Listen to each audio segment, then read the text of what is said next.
Hello engineering aspirants. So இன்னைக்கு நம்ம என்ன பார்க்க போறோம் அப்படின்னு பார்த்தீங்கன்னா ஸ்பீட் ரிவிஷன் டெஸ்ட். அதாவது பார்த்தீங்கன்னா ஜிஎஸ்க்கான ஸ்பீட் ரிவிஷன் டெஸ்ட் வந்து நம்ம வந்து பார்க்க போறோம். ஸோ நேற்று நம்ம பார்த்தீங்கன்னா அந்த வீடியோ பார்க்காதவங்க, ஸோ இப்போ நீங்கள் பார்த்துக்கிட்டு இருந்தீங்கன்னா நேற்று வந்து வீடியோ ஒன்று போட்டிருப்போம். ஓகே, அதாவது அதோட ஷெடியூல் வந்து அவுட் பண்ணியிருப்போம். ஜிஎஸ்க்கான டாபிக்ல என்னென்னைக்கு என்னென்ன டெஸ்ட் நடக்குது, என்ன கொஸ்டின்ஸ் அதெல்லாமே நம்ம அவுட் பண்ணியிருப்போம். ஸோ அதுவும் பார்த்தீங்கன்னா அந்த வீடியோக்கு கீழேயுமே பார்த்தீங்கன்னா நம்ம வந்து டெலகிராம் சேனல் எல்லாமே போஸ்ட் பண்ணியிருப்போம். Triple mechanical EC and civil எல்லாருக்கான டெலகிராம் சேனல் பிளஸ் வீடியோட ஷெடியூல் லிங்க்குமே அந்த லிங்க்குமே பார்த்தீங்கன்னா டிஸ்கிரிப்ஷன் நம்ம வந்து கொடுத்துருப்போம். ஸோ அதற்கான வீடியோ தான் இது, அதற்கான முதல் கிளாஸ் தான் இது. ஓகே, முதல் டெஸ்ட் ஒரு 30 டெஸ்ட்டுக்கு வந்து பார்த்தீங்கன்னா யூனிட் 6ல வந்து நம்ம வந்து எக்ஸ்பிளனேஷன் வந்து கொடுக்க போறோம். ஓகே, ஸோ இதே மாதிரி எவ்ரிடே வந்து பார்த்தீங்கன்னா நடக்கும். ஸோ இன்னைக்கு வந்து பார்த்தீங்கன்னா யூனிட் 6, அதுக்கடுத்து 27 பார்த்தீங்கன்னா யூனிட் 5. யூனிட் 5ல டிஎன் அட்மினிஸ்ட்ரேட்டிவ் தமிழ்நாடு வளர்ச்சி நிறுவனம் அப்படின்ற நம்ம ஆகும். 29 பார்த்தீங்கன்னா உங்களுக்கு வந்து பார்த்தீங்கன்னா எக்கனாமிக்ஸ், அதுக்கடுத்து 31 பாலிட்டி இப்படின்ற மாதிரி ஒரு செக்ஷன் 3 செக்ஷன் போட்டு வந்து நடத்துவோம். ஸோ அந்த வீடியோவில் நல்லா ப்ரீஃபாக வந்து சொல்லியிருப்பேன். ஸோ இந்த வீடியோ நீங்கள் புதுசாக பார்க்குறீங்க அப்படின்னா இந்த வீடியோக்கு கீழே டிஸ்கிரிப்ஷனில் 3 டெலகிராம் சேனல் இருக்கும். இந்த கொஸ்டின் எப்படி வரும், இந்த பேட்டர்ன் வந்து எப்படி நம்ம கொண்டு போவோம்னா, அதாவது இன்னைக்கு நம்ம வீடியோ அவுட் பண்றோம் அப்படின்னா இதற்கு முந்தின நாள் நேத்தே பார்த்தீங்கன்னா நம்ம டெலகிராம் சேனல்ல கொஸ்டின் வந்து போஸ்ட் பண்ணிடுவோம். 4 மணிக்கு எவ்ரிடே 4 மணிக்கு வந்து கொஸ்டின் போஸ்ட் ஆயிரும். ஸோ அந்த கொஸ்டின் எடுத்து நீங்க டெஸ்ட் போட்டு பார்க்கணும். அதுக்கடுத்து மறுநாள் காலையில 8 மணிக்கு பார்த்தீங்கன்னா உங்களுக்கு வந்து என்ன நடக்கும், எக்ஸ்பிளேஷன் வீடியோ வந்து பிரீஃபா எலாபரேஷன் நம்ம வந்து கொடுத்துரும், வித் ஆன்சரோட நம்ம வந்து கொடுத்துரும். ஸோ இது வந்து உங்களுக்கு வந்து யூஸ்ஃபுல்லா இருக்கும். ஆல்ரெடி சிவில் ஸ்டூடெண்ட் வந்து பார்த்துருப்பீங்க, சிவில் ஏஇ எழுதுறவங்க நீங்க வந்து பார்த்துருப்பீங்க. டெக்னிக்கல் நம்ம வந்து கொடுத்துருப்போம். ஸோ அதை பேஸ் பண்ணி ஜிஎஸ்ல கொஞ்சம் பூஸ்டப் பண்ற விதமா இப்போ நீங்க சிவில்ல ஒரு 146 போட்டிருப்பீங்க, இல்லை மெக்கானிக்கல் இசி ஒரு 140 அந்த ரேஞ்சில் போட்டிருக்கீங்கன்னா ஜிஎஸ்ல ஒரு 70+ எப்படி எடுக்கலாம் அப்படின்றதுல முழுக்க பார்த்தீங்கன்னா பிஒய்க்கு ரிலேட்டடா டிஎன்பிசி கரண்ட் ட்ரெண்டிங்ல எப்படி போறாங்களோ அந்த மாதிரி கொஸ்டின்ஸ் தான் நம்ம வந்து எடுத்துட்டு வந்துடும். ஓகே, 30 கொஸ்டின் மேக்ஸிமம் போதும். சரி, ஓகே, வாங்க பார்க்கலாமா, கொஸ்டின்ஸ் பார்க்கலாம். ஸோ இதுல வந்து பாத்தீங்கன்னா நம்ம யூனிட் 6 பார்ட் வந்து எடுத்துட்டு வந்திருக்கோம். யூனிட் 6ல எல்லா கண்டென்ட்மே நமக்கு வந்து Thirukkural, archaeological department, Tamil Nadu history, அதுக்கப்புறம் சங்க காலம் முதல் இக்காலம் வரை வந்தா தமிழ் லிட்ரேச்சர், இது எல்லாமே வந்துடும். அதுபோக நீதி கட்சிகள், பெரியார், அண்ணா அந்த மாதிரி கேட்டகரியில நமக்கு வந்து கொடுத்துருவாங்க. ஓகே, ஸோ ஃபர்ஸ்ட் பாருங்க, நம்ம வந்து தமிழ்நாடு லிட்ரேச்சர்ல இருந்து ஒரு கொஸ்டின்ஸ் வந்து நம்ம வந்து கேட்டிருக்காங்க பாருங்களேன். அதான் பாத்தீங்கன்னா எந்த கடவுள் பற்றி விவரிக்கிறதுன்னு கேட்டாங்க. அதாவது நம்ம எடுத்துட்டு வந்த 30 கொஸ்டின் பாத்தீங்கன்னா 2025 ஏஇ டு 2023 ஏஇ இந்த ரிலேட்டட் தான் நம்ம வந்து 3 எடுத்துட்டு வந்திருக்கோம். எல்லாமே வந்து பாத்தீங்கன்னா பிஒய்க்கு கொஸ்டின்ஸ் தான். அதுவோ பாத்தீங்கன்னா பிஒய்க்குல இந்த 3 இயர்ல only combined technical service examination நான் என்ட்ரி போஸ்ட்ல கேட்ட கொஸ்டின்ஸ் வந்து நம்ம வந்து எடுத்துட்டு வந்திருக்கோம். அதனால அந்த ட்ரெண்டிங் எப்படி இருக்கு, ஏன்னா ஒன்னு குரூப் 4 ட்ரெண்டிங் வேற, குரூப் 2 ட்ரெண்டிங் வேற, குரூப் 1 வேற அப்படின்னு இருக்கலாம். ஆனா அதுல உள்ள பேட்டர்ன் தான் மாறும், வேற ட்ரெண்டிங் வந்து மாறிடும். ஓகே, பேட்டர்ன் மாறாது, ட்ரெண்டிங் தான் உங்களுக்கு வந்து மாறும். இப்ப நமக்கு வந்து பாத்தீங்கன்னா டெக்னிக்கல் நல்லா ஸ்கோர் பண்ணணும். ஆனா ஜிஎஸ்ல மேக்ஸிமம் ஒரு 60 போட்டாலே போதும். இதே பாத்தீங்கன்னா மத்த எக்ஸாம், குரூப் எக்ஸாம்லாம் அவங்க வந்து ஃபுல் அண்ட் ஃபுல் ஜிஎஸ் எல்லாம் போக்கஸ் பண்றாப்புல இருக்கும், தமிழ்ல போக்கஸ் பண்றாப்புல இருக்கும். அதனால நம்மளுக்கு சம்பந்தமானதே நம்ம வந்து எடுத்துட்டு வந்திருக்கோம். ஓகே, டெக்னிக்கல் சர்வீஸ்ல. சரி, வாங்க பார்ப்போம். முதல் வீடியோனால கொஞ்சம் எல்லாத்தையும் பிரீஃபா சொல்றேன். அடுத்தடுத்த வீடியோல டைரக்டா நம்ம கிளாஸ்க்குள்ளே போயிடலாம். ஓகே, சரி, பார்க்கலாமா. எந்த கடவுள் வந்து பாத்தீங்கன்னா எந்த கடவுளை பற்றி என்ன விவரிக்கிறது அப்படின்னு கேட்கறாங்க. 2 ஸ்டேட்மெண்ட் கொடுத்துட்டு ஒரு கடவுள் பாத்தீங்கன்னா என்ன விவரிக்குதுன்னு கேட்கிறாங்க. சோ இதுல பாத்தீங்கன்னா சம்பு இந்த கடவுளின் மற்றொரு பெயர் ஆகும் அப்படின்னு நமக்கு வந்து சொல்லிட்டாங்க. ஓகே, இது வந்து பாத்தீங்கன்னா வேதகால கடவுளான ருத்ரனோடு அடையாளப்படுத்தப்படுகிறார் அப்படின்னு நமக்கு வந்து கேட்டாங்க. ஸோ ஃபாண்ட் சைஸ் சிறுசா இருந்தாலும் நீங்க கொஸ்டின் வந்து பாத்தீங்கன்னா உங்களுக்கு வந்து பிரிண்ட் போட்டு வச்சுக்கோங்க. ஓகே, ஸோ மேக்ஸிமம் ஒரு 5 ரூபா 10 ரூபா தான் வரும். பிரிண்ட் போட்டு நீங்க வச்சுக்கிட்டீங்கன்னா ஒரு பேஜ் தான் இருக்கும், ஒரு பேஜ் இல்ல 2 பேஜ் போட்டு நீங்க போட்டு வச்சுங்க. நீங்க வீடியோ பார்த்துட்டு நீங்க அதை வந்து நோட்ஸ் ஹிண்ட்ஸ் மாதிரி எழுதி வச்சுக்கோங்க. மேக்ஸிமம் பாத்தீங்கன்னா ஒரு 16 டேஸ் அதாவது 16ஆம் தேதி வரைக்கும் நமக்கு வந்து கொண்டு போயிட்டு இருக்கோம் இந்த வீடியோ. அதனால உங்களுக்கு நல்லா யூஸ்ஃபுல்லா இருக்கும். ஓகே, சார் பாருங்க, சம்பு அப்படின்ற கடவுள், நீங்க சம்பு அப்படின்ற ஒரு வார்த்தையை கேட்டாலே ஆட்டோமேட்டிக் யாராவது வருவா, சிவன் தான் வருவார். ஓகே, ஹர ஹர சம்போ ஸ்ரீமக தேவா அப்படின்னு ஒரு சாங் இருக்கு பாத்தீங்களா. நான் அந்த இதை பேஸ் பண்ணி அந்த கொஸ்டின்ஸ் வந்து அடிச்சேன், சிவன் அப்படின்னு. ஓகே, ஹர ஹர சம்போ ஸ்ரீமக தேவா அப்படின்ற மாதிரி. ஓகே, ஸோ அந்த மாதிரி ஒரு சாங் ரிலேட்டடா வந்ததுனால அந்த கொஸ்டின் அடிக்க முடியாது. பட் ஆனா லிட்ரேச்சர்ல எதையோ கொடுத்துருப்பாங்க. இது வந்து சிவனோட மற்றொரு பெயர். ஓகே, சிவனோட மற்றொரு பெயர் அப்படின்னு நமக்கு வந்து சொல்லுவாங்க. சரி, பார்த்தோம்னா ருத்ரன் அப்படின்னு பாத்தீங்கன்னா பிற்காலத்துல ருத்ரன் தான் பேர் இருந்துச்சு. ஏன்னா ருத்ர தாண்டவம் ஆடுவாரு. சிவன் வந்து ரொம்ப ஆக்ரோஷமா இருக்காரு, ஒரு ருத்ர தாண்டவம் ஆடுவார் அப்படின்னு பாத்தீங்கன்னா நம்ம சிவன் தான் நம்ம சொல்லுவோம். இது பாத்தீங்கன்னா பிற்காலத்துல அது வந்து பெயர் மாற நமக்கு வந்து சிவன் அப்படின்ற மாத்தினா தான் ருத்ரனோடு தொடர்புடையவர்கள் அப்படின்ற ஒரு ஸ்டேட்மெண்ட் கொடுத்துருக்காங்க. அதனால சிவன் அப்படின்னா நமக்கு வந்து ஆன்சர் வந்து சூஸ் ஆகும். இது எங்க இருக்கும் அப்படின்னு பாத்தீங்கன்னா சிவபெருமானின் திருநாமங்கள்ல ஒன்றாகும். ஓகே, சிவபெருமானோட திருநாமங்கள்ல ஒன்றாகும் அப்படின்ற ருத்ர தாண்டவம். ஏன்னா நெற்றிக்கண் திறக்கையில தெரியும் வேண்டாம். சிவனுக்கு வந்து 3 கண்கள், அந்த நெற்றிக்கண் திறக்கையில நீங்க பார்த்திருப்பீங்க.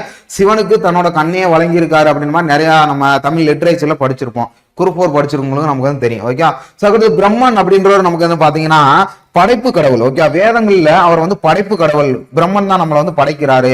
இது பாத்தீங்கன்னா எக்ஸாம்பிள் நம்ம இஸ்லாமியர்களா இருக்கட்டும், கிறிஸ்டியன்ஸா இருக்கட்டும், இந்து கடவுளா இருக்கட்டும், அவங்கவுங்களோட இப்ப பிரம்மன் அப்படின்ற பொறுத்த வரைக்கும் நம்ம இந்து கடவுள் அப்படின்னு இருக்கிறோம். கிறிஸ்டியன்ஸ் அப்படின்னா இயேசுநாதர் அவர்களையும், இஸ்லாமியர் அப்படின்னா உங்களுக்கு வந்து அல்லாஹ் அவர்களையும் நம்ம வந்து எடுத்துக்கிறோம் பாத்தீங்களா.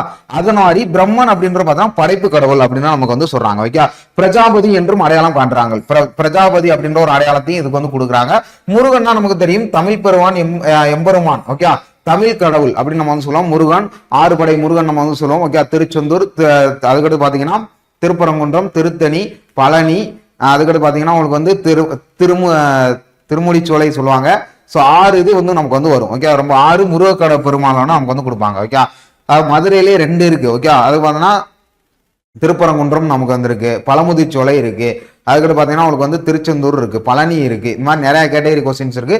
6 படை முருகனை தமிழ் முருகக்கடன் நம்ம வந்து வழங்குவோம். விஷ்ணு அப்படின்னு பாத்தீங்கன்னா காக்கும் கடவுள் அப்படின்னு நமக்கு வந்து சொல்லுவாங்க. ஓகே. விஷ்ணுவை பொறுத்த வரைக்கும் காக்கும் கடவுள். இதெல்லாம் நம்ம படிக்கணுமா அப்படின்னு கேட்டீங்கன்னா 2025 கேட்ட மொதல் கொஸ்டினே இதுதான். ஓகே. யூனிட் 6ல நம்ம மொதல் கொஸ்டினே உங்களுக்கு இதான் இருக்கும். ஸோ நீங்க ப்ரீவியஸ் இயர் கொஸ்டின் எடுத்து பார்த்தாலே தெரியும். அதனால தமிழ் லிட்ரேச்சர் நம்ம படிச்சுதான் ஆகணும், வேற வழியே இல்லை. ஓகே. ஸோ தமிழ் லிட்ரேச்சர்னா 8 தொகை, 10 பாட்டு, அதுக்கடுத்து பாத்தீங்கன்னா 14 கீழ்கணக்கு, மேல்கணக்கு, கம்பராமாயணம், சிலப்பதிகாரம், அதுக்கடுத்து பாத்தீங்கன்னா உங்களுக்கு வந்து பிள்ளை தமிழ், உலா, பல்லு, இந்த மாதிரி தமிழ் லிட்ரேச்சர்ல இவ்வளவு இருக்கு. அதை நீங்க படிச்சாலே குரூப் 4 எக்ஸாம் கூட நீங்க கிளியர் பண்ணிடலாம். ஓகே. ஸோ அதனால சொல்றேன். ஸோ நோட் பண்ணிக்கங்க. அப்போ எல்லாத்தையுமே நம்ம பார்த்தாச்சா. அப்போ நம்ம கொடுத்துருக்கபடி ஆப்ஷன் என்ன நம்ம கொடுத்துருக்காங்க, ஆப்ஷன் சென்னை. ஓகே. கரெக்ட் தான். அதுக்கடுத்து பாருங்க. ஓகே. அதுக்கடுத்து வந்துட்டாங்க, டைரக்டா இங்க வந்துட்டாங்க. நீதி கட்சியை பற்றி ஒரு உண்மையை வந்து கூறுங்க அப்படின்னு நமக்கு வந்து சொல்லியிருக்காங்க. ஸோ இதுல வந்து பாத்தீங்கன்னா நமக்கு வந்து ஆன்சர் வந்து ஃபைனல் ஆன்சர் கீழே ஏ அல்லது டி அப்படின்னு நமக்கு வந்து கொடுத்துருப்பாங்க. ஓகே. ஏ அல்லது டி அப்படின்னு நமக்கு வந்து கொடுத்துருப்பாங்க. பார்க்கலாம். இந்தியாவில் பிராமணர் அல்லாதோர் இயக்கங்களுக்கு அடித்தளம் இட்டதே வந்து நீதி கட்சி தான். ஓகே. பிராமணர் அல்லாதவர்கள் அப்படின்னு சொல்லுவாங்க. பிராமணர்கள்னா உயர்ந்த ஜாதியினர், அவங்க தான் பாத்தீங்கன்னா அவங்களுக்கு தான் எல்லா சலுகையும் போய் சேரும் அப்படின்ற மாதிரி நீதி கட்சியில் சொல்லியிருப்பாங்க. நீதி கட்சி வந்து 1906 வந்து ஃபார்ம் பண்ணியிருப்பாங்க. அதுதான் பாத்தீங்கன்னா சவுத் இந்தியன். இந்த நீதி கட்சிக்கு முன்னால இருக்குதான் பாத்தீங்கன்னா சவுத் இந்தியன் லிபரல் பெடரலைசேஷன் அப்படின்னு நம்ம வந்து சொல்லுவாங்க. தென்னிந்திய நல உரிமை சங்கம். இது வந்து பாத்தீங்கன்னா சி நடேசனார், TM நாயர், அதுக்கடுத்து பாத்தீங்கன்னா இன்னொருத்தர் சேர்ந்து வந்து பாத்தீங்கன்னா இந்த நீதி கட்சி வந்து நமக்கு வந்து உருவாக்கி இருப்பாங்க. ஓகே. ரொம்ப ஒரு முக்கியமானவர் தான். 1916 நமக்கு வந்து கொடுத்திருப்பாங்க. 1914 இது வந்து கொடுத்திருப்பாங்க. ஸோ இதுல இருந்து வேற என்ன தெரியணும் அப்படின்னு பாத்தீங்கன்னா ஃபர்ஸ்ட் ஸ்டேட்மெண்ட் நமக்கு வந்து கரெக்ட் தான். ஏன்னா பிராமணர் அல்லாதவர்களுக்காக, அதாவது பாத்தீங்கன்னா ஒடுக்கப்பட்ட மக்கள்னா பிராமணர் அல்லாதவங்க எல்லாம் யாரு, ஒடுக்கப்பட்ட மக்கள்கள் தான். பிராமணர்கள் அப்படின்னா உங்களுக்கே தெரியும். ஓகே. பிராமணர்கள்னா உயர்ந்த ஜாதியினை பத்தி நமக்கு வந்து குறிப்பிடுறது. நீதி கட்சி ஆட்சியில் அரசு அதிகாரிகளை தேர்வு செய்ய பணியாளர் தேர்வு வாரியம் வந்து அமைக்கப்பட்டது. கரெக்டா. நீதி கட்சி ஆட்சியில தான் முதல்ல அரசு அதிகாரிகளை வந்து தேர்வு செய்யறதுக்காக பணியாளர் வாரியம் வந்து நமக்கு வந்து என்ன பண்ணிருக்காங்க, தேர்ச்சி பெற்றிருக்காங்க. எப்ப அப்படின்னு பாத்தீங்கன்னா 1924 இதை வந்து கொண்டு வந்துட்டு அதன் பிற்காலத்தில் 1929 டிஎன்பிசியா நமக்கு வந்து மாத்திட்டாங்க. ஓகே. டிஎன்பிசியா நமக்கு வந்து மாத்திருக்காங்க. அதுதான் பாத்தீங்கன்னா இப்போ 1929 கேட்டகரியில நமக்கு வந்து வருது. அப்ப இந்த இயர்ஸ் எல்லாம் நீங்க வந்து தெரிஞ்சு வச்சுக்கணும். Okay. TNPSC Tamil Nadu public service commission அப்படின்ற நேம் வந்து மாத்திருப்பாங்க. ஓகே. அப்ப நீதி கட்சியில தான் ஒரு அரசு அதிகாரிகள், இப்ப எப்படி நீ ஒரு அரசு அதிகாரி தேர்வுனால காம்படிட்டிவ் எக்ஸாம் படிக்கிறீங்களா, அப்ப ஏன்னா நிறைய பேர் வந்து போட்டி விடுவாங்க. அப்ப அவங்களுக்கு வந்து ஒரு எலிஜிபிலிட்டி வைக்கிறனால நீதி கட்சியில தான் அதை வந்து அறிமுகப்படுத்தினாங்க. ஓகே. நீதி கட்சிக்கு பாத்தீங்கன்னா திராவிடன், அதுக்கடுத்து வந்தா ஜஸ்டிஸ், அதுக்கடுத்து ஆந்திர பிரகாசி, 3 லாங்குவேஜ்ல வந்து கொடுத்திருப்பாங்க. திராவிடன் அப்படின்ற உங்களுக்கு வந்து தமிழ்லையும், ஜஸ்டிஸ் அப்படின்ற ஆங்கிலத்திலையும், ஆந்திர பிரகாஷ் அப்படின்ற பாத்தீங்கன்னா உங்களுக்கு வந்து பாத்தீங்கன்னா தெலுங்குலையும் நமக்கு வந்து கொடுத்திருப்பாங்க. ஓகே. அதை நீங்க தெரிஞ்சுக்கணும் ஆந்திர மொழியில. இதுல வந்து மெஜாரிட்டி ஜஸ்டிஸ் அப்படின்னால ஜஸ்டிஸ் பார்ட்டி அப்படின்னு நமக்கு வந்து அழைப்பாங்க. ஓகே. ஜஸ்டிஸ் அப்படின்றது நீதி கட்சி. ஓகே. இங்கிலீஷ்ல வந்து மெஜாரிட்டி வந்து நமக்கு வந்து கொடுத்திருப்பாங்க. ஓகே. சரி. ஓகே. அதுக்கடுத்து பாருங்க. நீதி கட்சி வந்து பாத்தீங்கன்னா இந்தியா முழுவதும் தன்னாட்சி இயக்கத்தை வந்து முன்மொழிந்ததுன்னு சொல்லிட்டாங்க. ஓகே. தன்னாட்சி இயக்கம் அப்படின்றத பாத்தீங்கன்னா ஹோம் ரூல் மூவ்மெண்ட்ல ஆங்கிலேயர்களுக்கு கீழே ஒர்க் பண்றது. Okay. Home rule movement Annie Besant அம்மையார் வந்து பாத்தீங்கன்னா கொண்டு வந்தாங்க. இந்தியாவில் பாத்தீங்கன்னா 2 பேர், திலகர் வந்து பாத்தீங்கன்னா மும்பை மகாராஷ்டிரால கொண்டு வந்தாரு. அது 1916 2 பேருமே கொண்டு வந்தாங்க. அன்னிபெசன்ட் அம்மையார் பாத்தீங்கன்னா சென்னை அடையாறுல வந்து கொண்டு வந்துட்டாங்க. ஓகே. தன்னாட்சி இயக்கம், அதாவது ஆங்கிலேயர்களுக்கு கட்டுப்பட்டு அந்த தன்னாட்சி இயக்கத்துல வந்து பாத்தீங்கன்னா நாங்களும் ஒரு இதா இருக்கணும், நாங்க வந்து எங்க மக்களை ஆளணும் அப்படின்னு. ஆனா மேலதிகாரி யாரு, ஆங்கிலேயர்கள் தான் அப்படின்ற ஒரு கேட்டகரியில நமக்கு வந்து கொடுத்துருப்பாங்க. ஓகே, அதாவது எப்படின்னா இப்ப மேலேறிய என்ன சென்ட்ரல் கவர்மெண்ட் தான், பட் ஸ்டேட் கவர்மெண்ட்ல நீங்க ஒரு இது மாதிரி தான். இப்ப எப்படி இருக்கு நமக்கு வந்து கூட்டாட்சி தானே இருக்கு, அதை பார்த்தீங்கன்னா மேல central government state government. Okay, அப்படின்ற கையில முக்காவாசி எதுக்கு சென்ட்ரல் கவர்மெண்ட்டுக்கு நமக்கு கொடுப்போம், அதே மாதிரி பாத்தீங்கன்னா ஸ்டேட் கவர்மெண்ட்டுக்கு என்ன கொடுப்போம் அப்படின்றத நீங்க தெரிஞ்சுக்கணும். அதே மாதிரி தான் சொல்லியிருக்காங்க. பட் ஆனா அது முன்மொழியில இது வந்து எதிர்த்துச்சு. இந்தியா முழுவதும் பாத்தீங்கன்னா அது வந்து என்ன பண்ணிருக்காங்க, எதிர்க்க செஞ்சிருக்காங்க. ஓகே, சோ நோட் பண்ணிக்கணும், எதிர்ப்பு முன்மொழியில தன்னாட்சி இயக்கத்தை ஹோம் ரூல் மூவ்மெண்ட் வந்து அன்னிபெசன்ட் நம்ம இருந்து கொண்டு வந்தாங்க. அவங்க வந்து அயர்லாந்தோட ஒரு வம்சாவளியோட சேர்ந்தவங்க. ஓகே, அயர்லாந்துல ஒரு வம்சாவளியை சேர்ந்தவங்க. அதுக்கடுத்து பாத்தீங்கன்னா இதுல இருந்து வேற என்ன தெரிஞ்சுக்கலாம் அப்படின்னு பாத்தீங்கன்னா பிரம்மணான சபையில வந்து பாத்தீங்கன்னா ஒரு தலைவராகவும் வந்து பணிபுரிஞ்சிருக்காங்க அன்னிபெசன்ட் அம்மையார். ஓகே, ஹோம் ரூல் மூவ்மெண்டால அன்னிபெசன்ட் அம்மையார் தான் உங்களுக்கு வந்து நான் வரணும். சோ அதுக்கடுத்து பாருங்க, 4வது நீதி கட்சி இந்து மத ஒழிப்பு சட்டத்தை வந்து அறிமுகப்படுத்தின்னு சொல்லிட்டாங்க. கிடையவே கிடையாது. ஓகே, இது வந்து பாத்தீங்கன்னா ஆப்ஷன் உங்களுக்கு வந்து பிரீமியர், அதாவது பாத்தீங்கன்னா ஃபர்ஸ்ட் கேட்டகரி ஆன்சர்ல உங்களுக்கு என்ன கொடுத்துருப்பாங்கன்னா டி தான் கொடுத்துருப்பாங்க. பட் ஆனா ஃபைனல் ஆன்சருக்கு நீ எடுத்து பாத்தீங்கன்னா ஏ அல்லது டி அப்படின்றத மென்ஷன் பண்ணியிருப்பாங்க. அப்ப நமக்கு வந்து 1, 2 மட்டும் தான் கரெக்ட்னு வரும். எக்ஸாக்டா பார்த்தோம்னா 1, 2 கரெக்ட். நீதி கட்சி வந்து இந்து மதத்தை வந்து ஒழிக்கல. அது என்ன பண்ணிருக்குன்னா பிராமணர் அல்லாதவர்களுக்கு வகுப்புவாரி இடஒதுக்கீடு பிரதிநிதித்துவத்தை அப்படியே தொடரணும். அதாவது இவங்க கொண்டு வந்ததே பாத்தீங்கன்னா ஹிந்து ரிலீஜியன் என்டோவர்மெண்ட் அப்படின்ற ஒரு ஆக்ட் 1926 ஆண்டு இவங்க தான் கொண்டு வந்தது. அதாவது அந்த கோயிலோட கட்டடக்கடைகளை பாதுகாக்கிறதுக்கும் அதற்கான ஒரு சட்டம் ஒன்று கொண்டு வந்தது நீதி கட்சி. அப்படிதான் அப்படின்ற கையில எப்படி இந்து மதத்தை வந்து ஒழிப்பாங்க அப்படின்றத கேள்விக்குறியா தான் இருந்துச்சு. அதனால அந்த ஸ்டேட்மெண்ட் வந்து தப்பு. ஓகே, அப்ப இதுல 3, 4 தப்பு, 1, 2 கரெக்ட்னால ஆப்ஷன் ஏ இதுல வந்து கரெக்டா மேட்ச் ஆகுது. ஓகே, அடுத்த கொஸ்டின் பாருங்க. சரியான கூட்டணி தேர்வு செய்யும். ஓகே, அயோத்திதாசர் பத்தி நமக்கு வந்து கேட்டிருக்காங்க. அயோத்திதாசர் வந்து பாத்தீங்கன்னா அயோத்திதாசர், எம்ஜி ராஜா, இரட்டைமலை சீனிவாசன், சிங்காரவேலர் இவங்க எல்லாம் பாத்தீங்கன்னா விடுதலை போராட்டத்துல ஒடுக்கப்பட்ட மக்களுக்காண்டி போராடினவர். ஓகே, அயோத்திதாசர் பற்றி பண்டிதர் ஒரு பைசா தமிழன் அப்படின்றத 1907 ஆண்டு தான் வந்து பாத்தீங்கன்னா வாராந்திர பத்திரிகை ஒன்றை வந்து தொடங்கி வந்தார் அப்படின்னு சொல்லுவாங்க. கரெக்ட் தான். என்ன வாராந்திர பத்திரிகை வந்து தொடர்ந்ததா பௌத்த மதத்தை வந்து பௌத்த மதத்துல ரொம்ப ஈடுபடுத்தி இருப்பாங்க. நீலகிரியில கூட பாத்தீங்கன்னா ஒரு மீட்டிங் வந்து போட்டிருப்பாங்க பௌத்த மதத்துக்கு. இலங்கை சென்று பௌத்த மதத்தை வந்து புத்தர் மதத்தை வந்து தழுவி இருப்பாங்க. ஓகே, சோ அயோத்திதாச பண்டிதர். அதுக்கடுத்து பாத்தீங்கன்னா பௌத்த மகாசபா அப்படின்ற ஒரு ஸ்டேட்மெண்ட்ல எல்லாம் நிறைய இயக்கங்கள் வந்து ஸ்டார்ட் பண்ணியிருப்பாரு. அப்ப அயோத்திதாசன் கொடுத்துட்டா நீங்க வந்து பாத்தீங்கன்னா அயோத்திதாசை பத்தி ஃபுல்லா A to Z வந்து படிச்சிடணும். ஓகே, சோ எல்லாத்தையும் டீட்டெயில் நம்ம சொல்ல முடியாது. அதனால அயோத்திதாசர் என்னென்ன சொல்றாங்கன்ற சொல்றேன், அதை நீங்க நோட் பண்ணி வச்சுக்கிட்டாலே போதும்.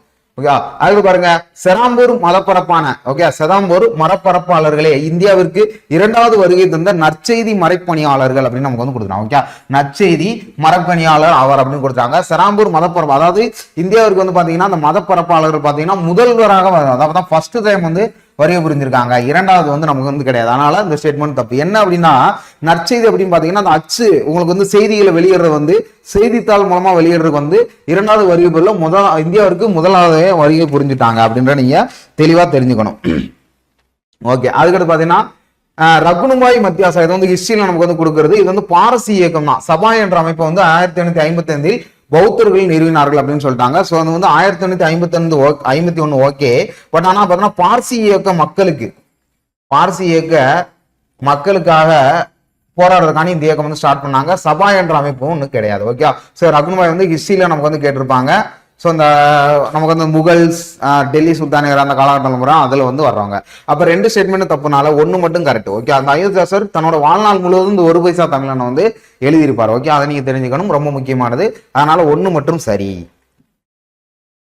4 பாருங்க, மாடசாமி. ஓகே, மாடசாமி எல்லாம் பாத்தீங்கன்னா இந்த கொஸ்டினை பார்த்தோன்னே திக்குண்டு ஆயிடுச்சு. ஏன்னா மாடசாமின்னு திடீர்னு கேட்டிருக்காங்களே, நமக்கு இல்லவே இல்லை அப்படின்னு நம்ம பார்த்தா அப்புறம் இதுக்குள்ள ஒளிஞ்சுக்கிட்டு தான் இருந்திருக்காப்ல. இவர் என்னன்னு பார்த்தா வஉசியோட வலது கையாளாக இருந்தார். ஏன் இடது கையாளாக இருக்க மாட்டாரா அப்படின்னு நீங்க கேட்கலாம்.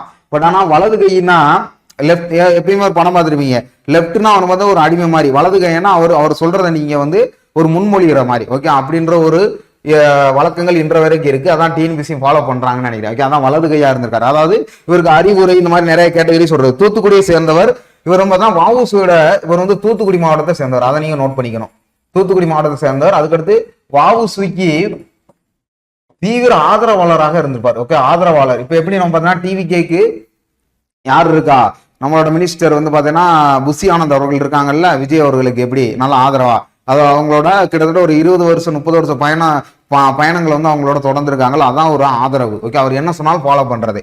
அப்ப இந்த ஸ்டேட்மெண்ட் கரெக்டா தான் நமக்கு வந்து கொடுத்துருக்காங்க. ஓகே, இவர் ஜெர்மனிக்கு தப்பி சென்றார். எதனால தப்பி சென்றார் அப்படின்னா திருநெல்வேலி மாவட்டத்துல ஆஸ் கொலை நடந்திருக்கு. வாஞ்சிநாதன் அவர்கள் பாத்தீங்கன்னா 1911 வந்து வாஞ்சி மணியாச்சி ஜங்ஷன்ல சுட்டு கொன்றுவாரு திருநெல்வேலி கலெக்டர் ஆசம் அப்படின்றவரை வாஞ்சிநாதன் அவர்கள். ஸோ அந்த காலகட்டங்களில் என்ன தூத்துக்குடி திருநெல்வேலி ரேட்ல பக்கம் தானே அப்படின்றதுல தன்னையும் ஒரு ஆதரவாளராக இருக்கும் வஉசிக்கு, அதனால நம்மளையும் பிடிச்சிருவாங்களோ அப்படின்றனால ஜெர்மனிக்கு வந்து தப்பி சென்றிருப்பாரு. அதுவும் கரெக்டாக தான் சொல்லியிருக்காங்க. ஒரு ஒத்துழையாமை இயக்கத்துக்கு வந்து பங்கெடுத்தார் அப்படின்ற மாதிரி சொல்றாங்க. ஏன்னா அதாவது பாத்தீங்கன்னா 1914 சுட்டு கொலை பண்றாங்க. ஓகே, 1911 சுட்டு கொலை பண்றாங்க ஆசை. ஒத்துழையாமை இயக்கம் எப்ப நடந்துச்சு? 1920 நமக்கு நடந்துச்சு. ஓகே, 1920 நடந்துச்சு. அப்பதான் காந்தியில் வந்து உள்ள என்டர் ஆகுறாப்ல. ஓகே, அப்ப 1920 நடக்கையில இவர் வந்து 11 தப்பி சென்றப்ப எப்படி இந்த இடத்துல பங்கு பெற்றிருக்க முடியும்? அதனால இவர் வந்து தலைமறைவா இருக்கனால இந்த இதுல பங்கு பெற்றிருக்க மாட்டாரு. அதனால 3வது ஸ்டேட்மெண்ட் தப்புனால ஆப்ஷன் ஏ. ஓகே, அதுக்கடுத்து 5 பாருங்க. திருக்குறள் வந்து ஒரு கொஸ்டின். இடும்பை தருவவனாக வள்ளுவன் எவற்றை வந்து குறிப்பிடுகிறார் அப்படின்னு நமக்கு வந்து சொல்றாங்க. ஓகே, இடும்பை தருவனாக வள்ளுவன் எவற்றை வந்து குறிப்பிடுகிறார் நம்ம சொல்றாங்க. இடும்பை அப்படின்னா துன்பம். ஓகே, அதாவது பாத்தீங்கன்னா துன்பம் தர்றது. இப்ப இடும்பைக்கு இடும்பப்படுபவர் இடும்பைக்கு இடும்பை படாதா, துன்பத்திற்கே நீங்க துன்பம் கொடுக்கணும் அப்படின்ற ஒரு குரல் இருக்குல்ல, அந்த ஸ்டேட்மெண்ட்ல இடும்பை அப்படின்றது வரும். இந்த இடும்பை அப்படின்றது பாத்தீங்கன்னா எந்த இதுல வரும் பார்த்தீங்கன்னா தெரிந்து தெளிதல். ஓகே, தெரிந்து தெளிதல் அப்படின்ற ஒரு அதிகாரத்துல 51வது அதிகாரத்துல 510வது குறள்ல வச்சிருப்பாங்க. ஓகே, 51வது அதிகாரம் இதுல வந்து என்ன சொல்றாங்க? வள்ளுவர் வந்து எவற்றை குறிப்பிடுறான்னு தான் சொல்றாங்க. ஓகே, அதாவது பாத்தீங்கன்னா தேரன் தெளிவும் தெளிந்த கண் ஐயுறும் தீரா இடும்பை தரும். ஓகே, அப்படின்னா தேரன் தெளிவும் அப்படின்ற ஒரு குறள். ஓகே, தேரன் தெளிவும் தெளிந்த கண் ஐயுறும். ஓகே, தெளிந்த கண் ஐயுறும் தீரா இடும்பை தரும். அதான் குறள். தேர தெளிவும் தெளிந்த கண் ஐயுறும் தீரா இடும்பும் அப்படின்ற ஒரு இடும்பைக்கு தரும். தீரா இடும்பை தரும்னா ஒண்ணும் கிடையாது. ஆராய்ந்து கொள்ளும் நட்பும் ஆராய்ந்து தெளிந்தவுடன் ஐயப்படுதல், அதாவது சந்தேகப்படுதல். ஐயப்படலன்னா சந்தேகப்படுதல் அப்படின்ற அர்த்தம். நீங்க வந்து பாத்தீங்கன்னா இங்க ஒரு நண்பன் இருக்காரு உங்களுக்கு வந்து. ஓகே, நண்பன் இருக்கையில அவங்க என்ன பண்ணுவாங்க அப்படின்னு பாத்தீங்கன்னா திடீர்னு பாத்தீங்கன்னா உனக்கு இப்போ எக்ஸாம்பிள் என்ன சொல்றான், உங்களுக்கு எதிர்பாராம ஒரு டக்குன்னு ஒருத்தர் வந்து உதவி செய்யறாரு. அது நல்லவர் இருப்பாங்க கெட்டவர் இருப்பாங்க. அப்படின்னு இருக்கையில டக்குன்னு உதவி செய்யும் போது அவன் பாத்தீங்கன்னா நீங்க ஆராய்ந்து கொள்ள வேண்டும். நட்பை வந்து பாத்தீங்கன்னா எப்பயுமே ஆராயணும். நல்லவனா கெட்டவனா அப்படின்ற நீங்க தெளிவா தெரிஞ்சுக்கணும். அதுவோ பாத்தீங்கன்னா வேற என்ன தெரிஞ்சுக்கணும், ஆராய்ந்ததுக்கு அப்புறம் ஆராய்ந்து தெளிந்தவுடன் சந்தேகப்படக்கூடாது அந்த நட்புல. ஓகே, இது ரெண்டுமே உங்களுக்கு இருந்துச்சுன்னு வச்சுக்கோங்க, அது ரொம்ப இடும்பை தரும். இடும்பைனா உங்களுக்கு துன்பத்தை தரும்னு சொல்றாங்க. ஓகே, அப்போ ஃபர்ஸ்ட் ரெண்டும் கரெக்ட். ஓகே, நனி நாகரிகம் போட்டதால் அன்புடையவரா இருத்தல்னா உங்களுக்கு வந்து துன்பத்தை தராது, இன்பத்தை தான் தரும். ஓகே, அப்ப நீங்க வந்து ஃபர்ஸ்ட் ஆராயணும். ஆராய்ந்ததுக்கு அப்புறம் யோசிச்சு அவனை சந்தேகப்படக்கூடாது. ஓகே, அதான் ரொம்ப முக்கியம். அதான் இந்த இதுல சொல்லியிருப்பாங்க, தேரான் தெளிவும் தெளிவுறும் கண் ஐயுறும் தீரா இடும்பை தரும் அப்படின்ற ஒரு குரல்ல அழகா சொல்லியிருப்பாங்க.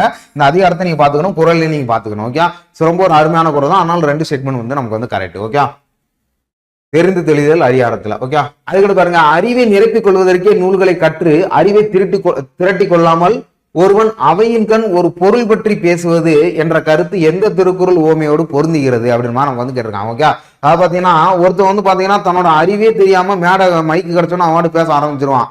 சட்ட எப்படி இந்த மீட்டிங் மேடை மாதிரி ஒரு ஏதாவது மாநாடு மன்றம் மாதிரி பேச அவன் வாய்க்கு வந்ததை பேசுறது. பட் ஆனா அறிவுடைய ஒரு மன்றம் அப்படின்னு இருக்குல்ல, இன்னைக்கு டாபிக்ல நீ என்ன பேசணும்? இப்ப நம்ம சட்டசபையில என்ன சொல்லுவாங்க, இன்னைக்கு வேளாண் துறை அதை பத்தி மட்டும் நீங்க பேசுங்க, சம்பந்தம் இல்லாத பேசாதீங்க அப்படின்னு சொல்லுவாங்கல்ல. அப்ப அதுல இருக்கிறவங்க யாரு? அந்த சட்டசபையில இருக்கிறவங்க பாத்தீங்கன்னா அவங்க தெளிவா சொல்றாங்க என்ன சபைக்கு ஏத்த மாதிரி அந்த இதை நீ பேசணும் அப்படின்றத நமக்கு வந்து சொல்லுவாங்கல்ல. அந்த ஸ்டேட்மெண்ட்லாம் அறிவை நிரப்பிக் கொள்வதற்கே நூல்களை கற்று அறிவை திரட்ட வேண்டும். ஓகே, அவங்க என்ன சொல்லிருக்காங்க, அந்த ஸ்டேட்மெண்ட்ல இருக்கிறது ஆப்ஷன் டெல்லி தான். அதாவது அரங்கின்றி வட்டாடி அற்றே அப்படின்னு நமக்கு வந்து சொல்றாங்க. ஓகே, அரங்கின்றி வட்டாடி அற்றே நிரம்பிய நூலின்றி கோட்டி கொழல் அப்படின்ற. ஓகே, நிரம்பிய நூல் இன்றி நூல் இன்றி கோட்டி கொழல் அப்படின்னு. ஓகே, அது அரங்கின்றி வட்டாடி அற்றே நிரம்பிய நூலின்றி கோட்டி கொடல் அப்படின்ற அந்த திருக்குறளோட மீனிங்கே. இது எந்த இதுல வரும் அப்படின்னு பாத்தீங்கன்னா 41வது அதிகாரத்துல கல்லாமை அப்படின்ற ஒரு அதிகாரத்துல நமக்கு வந்து வரும். ஓகே, கல்லாமை அப்படின்ற ஒரு அதிகாரத்துல வரும். ரொம்ப ஒரு முக்கியமான ஸ்டேட்மெண்ட் தான். அவங்க என்ன சொல்றாங்கன்னா ஆடுகளத்துல, அதாவது பாத்தீங்கன்னா நீங்க ஆடுகளம் ஆடுறீங்க, ஆடுகளத்துல ஒரு கபடியோ ஏதோ ஒண்ணு ஆடுறீங்க. ஓகே, கபடியோ ஏதோ ஒண்ணு ஆடுறீங்க. ஆடுகளத்துல நீங்க கட்டம் போட்டு ஆடாம, ஓகே, ஆடுகளத்துல நீங்க கட்டம் போட்டு ஆடாம நான் கபடி ஆடுறேன் அப்படின்னா யாராவது உங்களுக்கு நம்புவாங்களா? நம்ப மாட்டாங்கல்ல. அதே மாதிரிதான் சொல்றாங்க, நீங்க தேவையற்ற நூலை படிச்சுட்டு அதுக்கேற்ற மாதிரி நீ அறிவுடையவர் போல நீ வந்து மேடையில பேச கத்துக்குங்க. அப்பதான் உங்களோட ஸ்பீச்சை வந்து பார்ப்பாங்க, இல்லைன்னா பார்க்க மாட்டாங்க. இதேதான் அரசனுக்கும் பொருந்தும். ஒரு அரசன் அப்படின்னா அவனுக்கு எல்லா தகுதியும் இருக்க வேணும் அப்படின்னு சொல்லுவாங்க. அதான் சொல்றாங்க, அரங்கின்றி வட்டாடி எற்றே நிரம்பிய நூலின்றி கோட்டி கொழல் அப்படின்னு நம்ம சொல்லுவாங்க. நிரம்பிய நூலின்றி கோட்டி குழல் அப்படின்ற ஒரு ஸ்டேட்மெண்ட்ல நமக்கு வந்து சொல்லலாம். ஓகே, அப்ப ஆடுகளத்துல எப்படி கட்டம் இல்லாம ஆடுறானோ அது மாதிரிதான் இருக்கும் அவனோட அவையோட பேச்சும். அப்ப நூல் அவன் வந்து கற்கல அப்படின்ற ஸ்டேட்மெண்ட்லாம் சொல்றாங்க. அதான் சொல்றாங்க, அதாவது அறிவை நிரப்பிக் கொள்வதற்கே நூல்களை கற்று அறிவை திரட்டுக் கொள்ளாமல் ஒருவன் அவையின் கண் ஒரு பொருள் பற்றி பேசுவது எந்த கருத்து, அது வந்து எந்த திருக்குறள் வந்து குறிப்பிடுன்னு நமக்கு வந்து சொல்றாங்க. இது வந்து பாத்தீங்கன்னா எத்தனாவது திருக்குறள் அப்படின்னு பாத்தீங்கன்னா முதல் குறளே 40வது அதிகாரத்துல 401வது திருக்குறளா இதை வந்து வச்சிருப்பாங்க. ஓகே, 40வது அதிகாரத்துல 401வது திருக்குறளா வச்சிருப்பாங்க. மத்தெல்லாம் பாருங்க, விலங்கோடு மக்களையார் அது எத்தனாவது திருக்குறள் நமக்கு வந்து குறிப்பிடுவாங்க அப்படின்னு பார்த்தோம்னா 410வது குறளா. இது எல்லாமே கல்லாமை அதிகாரத்துல கொடுக்குற 4 ஸ்டேட்மெண்ட் தான். 410வது குறளா நமக்கு வந்து கொடுத்துருப்பாங்க. சோ இது என்ன சொல்லு அப்படின்னு பாத்தீங்கன்னா கற்றவருக்கும் கல்லாதவர்களுக்கும் உள்ள வேறுபாடு, அதாவது பார்த்தீங்கன்னா விலங்கிற்கும் மனிதருக்கும் உள்ள வேறுபாடு எப்படி இருக்கோ அதான் கற்றவருக்கும் கல்லாதவருக்கும் உள்ள வேறுபாடு. இப்போ ஒரு பஸ்ல பாத்தீங்கன்னா நல்லா படிச்சு ஒரு டீசெண்டா ஒரு ஆள் உட்காந்துருப்பாரு, இன்னொரு ஆள் படிக்காத ஆள் நல்லவங்க தான், நான் அதை சொல்லல. ஆனா ஒரு சில பேர் படிக்காம அவங்களோட பேச்சுவார்த்தைகள் ரொம்ப பேட் வாஸ் பேசுறது அந்த மாதிரிலாம் இருப்பாங்கல்ல. ஒரு பொது இடத்துல நீங்க எப்படி பேசணும் அப்படின்ற ஒரு நாகரிகம் தெரியும்ல, அதை தான் சொல்றாங்க. விலங்கோடு மக்கள் யார் அப்படின்ற ஒரு திருக்குறளை திருவள்ளுவர் ஒப்பிடுறாரு. அதுக்கு பாருங்க பாம்பே என்ன சொல்லுது, கல்லாதவர்கள் வந்து பாத்தீங்கன்னா கலர் நிலத்துக்கு வந்து சமமானவர்கள், பயவர் கனார் அடையார் அப்படின்ற ஒரு குறள் பாத்தீங்கன்னா அது எத்தனாவது குறள் அப்படின்னு நம்ம பார்த்தோம்னா 406வது குறள். ஓகே, அதாவது பாத்தீங்கன்னா கல்லாதவர் எப்பயுமே பாத்தீங்கன்னா கலர் நிலத்துக்கு வந்து சமமானவர் அப்படின்னு நமக்கு சொல்றாங்க. கல்லாதவர்னா நீ படிக்கல அப்படின்னு வச்சுக்கீங்க, நீ வந்து ஒரு கலர் நிலம் தான், நீ அதுல எந்த விவசாயமே நம்ம பண்ண முடியாது அப்படின்ற ஒரு ஸ்டேட்மெண்ட் தான் அதாவது பியோட ஆப்ஷன் வந்து குறிப்பிடுது. அதுக்கிட்ட பாருங்க எலிநனம் மண்மனம் போன்றது பாத்தீங்கன்னா இது 407வது திருக்குறள்ல. ஓகே, 407வது என்ன கொடுக்குன்னா நுட்பமான அறிவு இல்லாதவர் மண்பொன்மை போன்றவர். ஓகே, இந்த திருக்குறள் என்ன சொல்லுது அப்படின்னு பாத்தீங்கன்னா எலிநனம் மண்மனம் புனையாய் அற்று அப்படின்றத பொறுத்த வரைக்கும் நுட்பமான அறிவு இல்லாதவங்க பாத்தீங்கன்னா நீங்க பீச்ல மணல் பொம்மை செஞ்சு வச்சிருக்கீங்க. ஓகே, அதை வந்து பாத்தீங்கன்னா டக்குன்னு பார்த்துட்டு போயிடுவாங்க, அது நிலச்சி நிக்காது, கல் சில மாதிரி நிலச்சி நிக்காது, டக்குன்னு ஒரு காத்து அடிச்சாலோ இல்ல அலை வந்து அடிச்சாலோ இதாயிரும். அப்ப அந்த இடத்துல நீங்க பாத்தீங்கன்னா நுட்பமான கல்வி கற்களை சும்மா அந்த டயத்துக்கு மட்டும் நீங்க போட்டு வச்சிருக்கீங்க. அந்த டயத்துக்கு இப்ப எப்படி நம்ம செமஸ்டர் எக்ஸாம் எழுதுவோம், செமஸ்டர் எக்ஸாம் எழுதல டக்குன்னு அன்னைக்கு ஈவினிங் உட்காந்து என்ன டக்கு டக்குன்னு படிச்சுட்டு உடனே போய் எக்ஸாம் இது பண்ணிட்டு வரும். மற்ற நாள் அது யூஸ்ஃபுல்லே ஆகாது. யூஸ்ஃபுல் ஆகுதுன்னா உங்களுக்கு ஞாபகம் இருக்காது, அடுத்த செமஸ்டர் எக்ஸாம் நீங்க படிக்க போயிருவீங்களா, அந்த ஸ்டேட்மெண்ட் மாதிரி சொல்றது. ஸோ அதைத்தான் சொல்றாங்க ஒரு மண்பொன்மை போன்றது அப்படின்னு சொல்றாங்க. அப்ப கல்லாமை அதிகாரத்துல இவ்வளவு ஸ்டேட்மெண்ட் கொடுத்துருக்காங்க, அதை நீங்க பாத்துக்கணும். ஓகே, ஸோ 40வது அதிகாரத்தில் நமக்கு கொடுத்துருக்கக்கூடிய ஆப்ஷன் டெல்லி. ஓகே, பின்வரும் வந்துட்டு வள்ளுவர் வழியில வந்து வரிசைப்படுத்த சொல்லியிருக்காங்க. ஓகே, இது வந்து என்ன அப்படின்னு பாத்தீங்கன்னா இறைமாட்சின்ற அதிகாரத்துல 39வது அதிகாரம் இறைமாட்சி அப்படின்ற அதிகாரத்துல 385வது குறளா வந்து கொடுத்திருப்பாங்க. ஓகே, அதாவது பார்த்தோன்னா இயற்றலும் ஈட்டலும் காத்தலும் காத்து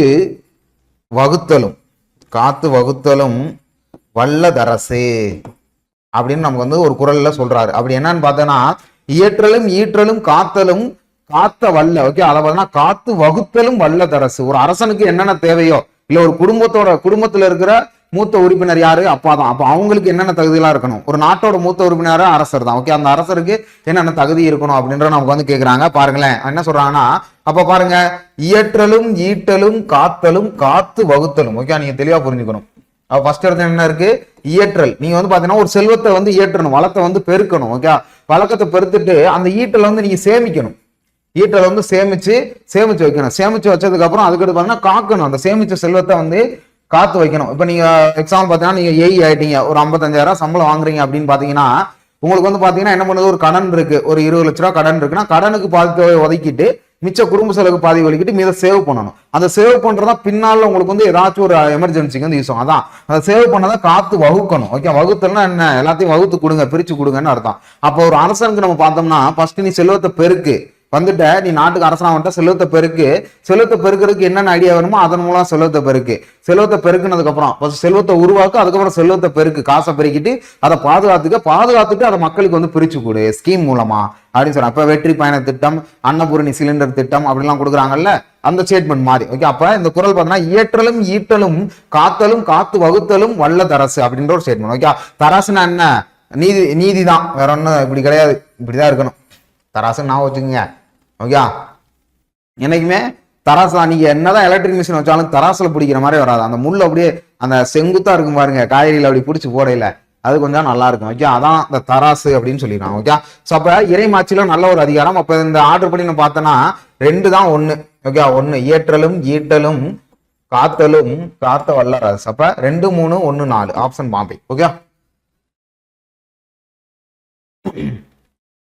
அடுத்து பாருங்க, அன்பளிப்பு என்ற சிறுகதை நூலின் ஆசிரியர் அப்படின்னு நமக்கு வந்து கொடுத்துட்டாங்க. ஓகே அன்பளிப்பு என்ற சிறுகதை நூலின் ஆசிரியர் பார்த்தீங்கன்னா கு அழகிரிசாமி. இப்பெல்லாம் நமக்கு வந்து கேட்பாங்க. ஓகே இது தமிழ் லிட்டரேச்சர்ல தமிழ் அறிஞர்கள் அவங்க தொண்டுகளை பத்தி கொடுக்குறது. ஓகே கு அழகர்சாமி தான் நமக்கு வந்து கொடுத்துருப்பாங்க. நம்ம ஆப்ஷன் ஏல இருந்து நம்ம வந்து போவோம். ஓகே ஏ என்ன சொல்றாங்கன்னா, ஜானகிராமனை பொறுத்த தமிழ் எழுத்தாளர். ஓகே தமிழ் எழுத்தாளர். அவரும் பார்த்தோன்னா சக்தி வைத்தியம் அப்படின்ற நூலுக்கு சாகித்ய அகாடமி விருது வந்து பெற்றிருக்காங்க. ஓகே இது வந்து தமிழ் எழுத்தாளர். பி பாத்தீங்கன்னா ராஜாம் கிருஷ்ணன் அப்படின்னு பார்த்தோன்னா ஒரு நாவல் சமூக ஊழல். ஓகே நாவல்ல எழுதுறவர் சமூகம் பற்றி நல்லா எழுதிப்பாரு. இவர் எதுக்கு சாகித்ய அகாடமி விருது வாங்கினா வேருக்கு நீர் அப்படின்னு நீங்க படிச்சிருப்பீங்க. ஓகே குரூப் 4 உங்களுக்கு தெரிஞ்சிருக்கும். வேருக்கு நீர் அப்படின்றத படிச்சிருப்பீங்க. அதுக்கு சாகித்ய அகாடமி விருது வாங்கியிருக்காரு. திலகவதி அப்படின்னு பாத்தீங்கன்னா முன்னாள் வந்து காவல்துறை அதிகாரி. ஓகே திலகவதி அப்படின்னு நீங்க பார்த்துப்பீங்க. நீங்க கூகுள்ல கூட சர்ச் பண்ணி பாருங்க. முன்னாள் காவல்துறை அதிகாரி அந்த மேடம். அவங்க வந்து பாத்தீங்கன்னா என்ன இருக்கு சாகித்ய அகாடமி விருது வாங்கிருப்பாங்கன்னா கல்மரம் அப்படின்றதுக்கு வந்து பாத்தீங்கன்னா சாகித்ய அகாடமி விருது வந்து வாங்கியிருப்பாங்க. உங்க மனசு என்ன கல்லா, எதுக்குமே நீ இறங்க மாட்டேன்றையே, எவ்வளவு வழி இருந்தாலும் நீ தாங்குறே அப்படின்ற ஒரு அழகா ஸ்டேட்மெண்ட் சொல்லிருப்பாங்க. இவங்க வந்து பாத்தீங்கன்னா முன்னாள் ஒரு காவல்துறை அதிகாரியும் கூட. ஓகே சாகர் நம்ம அழகரிசாமி கொடுத்திருக்க ஆன்சர் படி பார்த்தோம்னா அன்பளிப்பு அப்படின்றதுக்கு இவங்க எப்ப சாகித்ய அகாடமி 1970 சாகித்ய அகாடமி அன்பளிப்பு அப்படின்றதுக்கு வந்து வாங்கியிருப்பாங்க. இது பார்த்தீங்கன்னா உலக புகழ்பெற்ற எழுத்தாளர். ஓகே அழகிரிசாமி வந்து உலக ஒரு புகழ்பெற்ற எழுத்தாளர் அப்படின்ற ஒரு ஸ்டேட்மெண்ட் நமக்கு வந்து கொடுத்துருப்பாங்க. ஓகே சோ நமக்கு கொடுத்திருக்கபடி ஆப்ஷன் டெல்லி. ஓகே அடுத்து பாருங்க, 9வது ஆர்கியாலஜிக்கல் நமக்கு வந்து கேட்டிருக்காங்க. முதல்ல என்ன இடம்னு கேட்பாங்க. இப்ப யாராரு தலைமை தாங்கினாங்க அந்த ஆர்கியாலஜிக்கல் அந்த சர்வே பண்ற இடத்துல யாராரு தலைமை தாங்கினாங்க அப்படின்னு நமக்கு வந்து கேட்கறாங்க.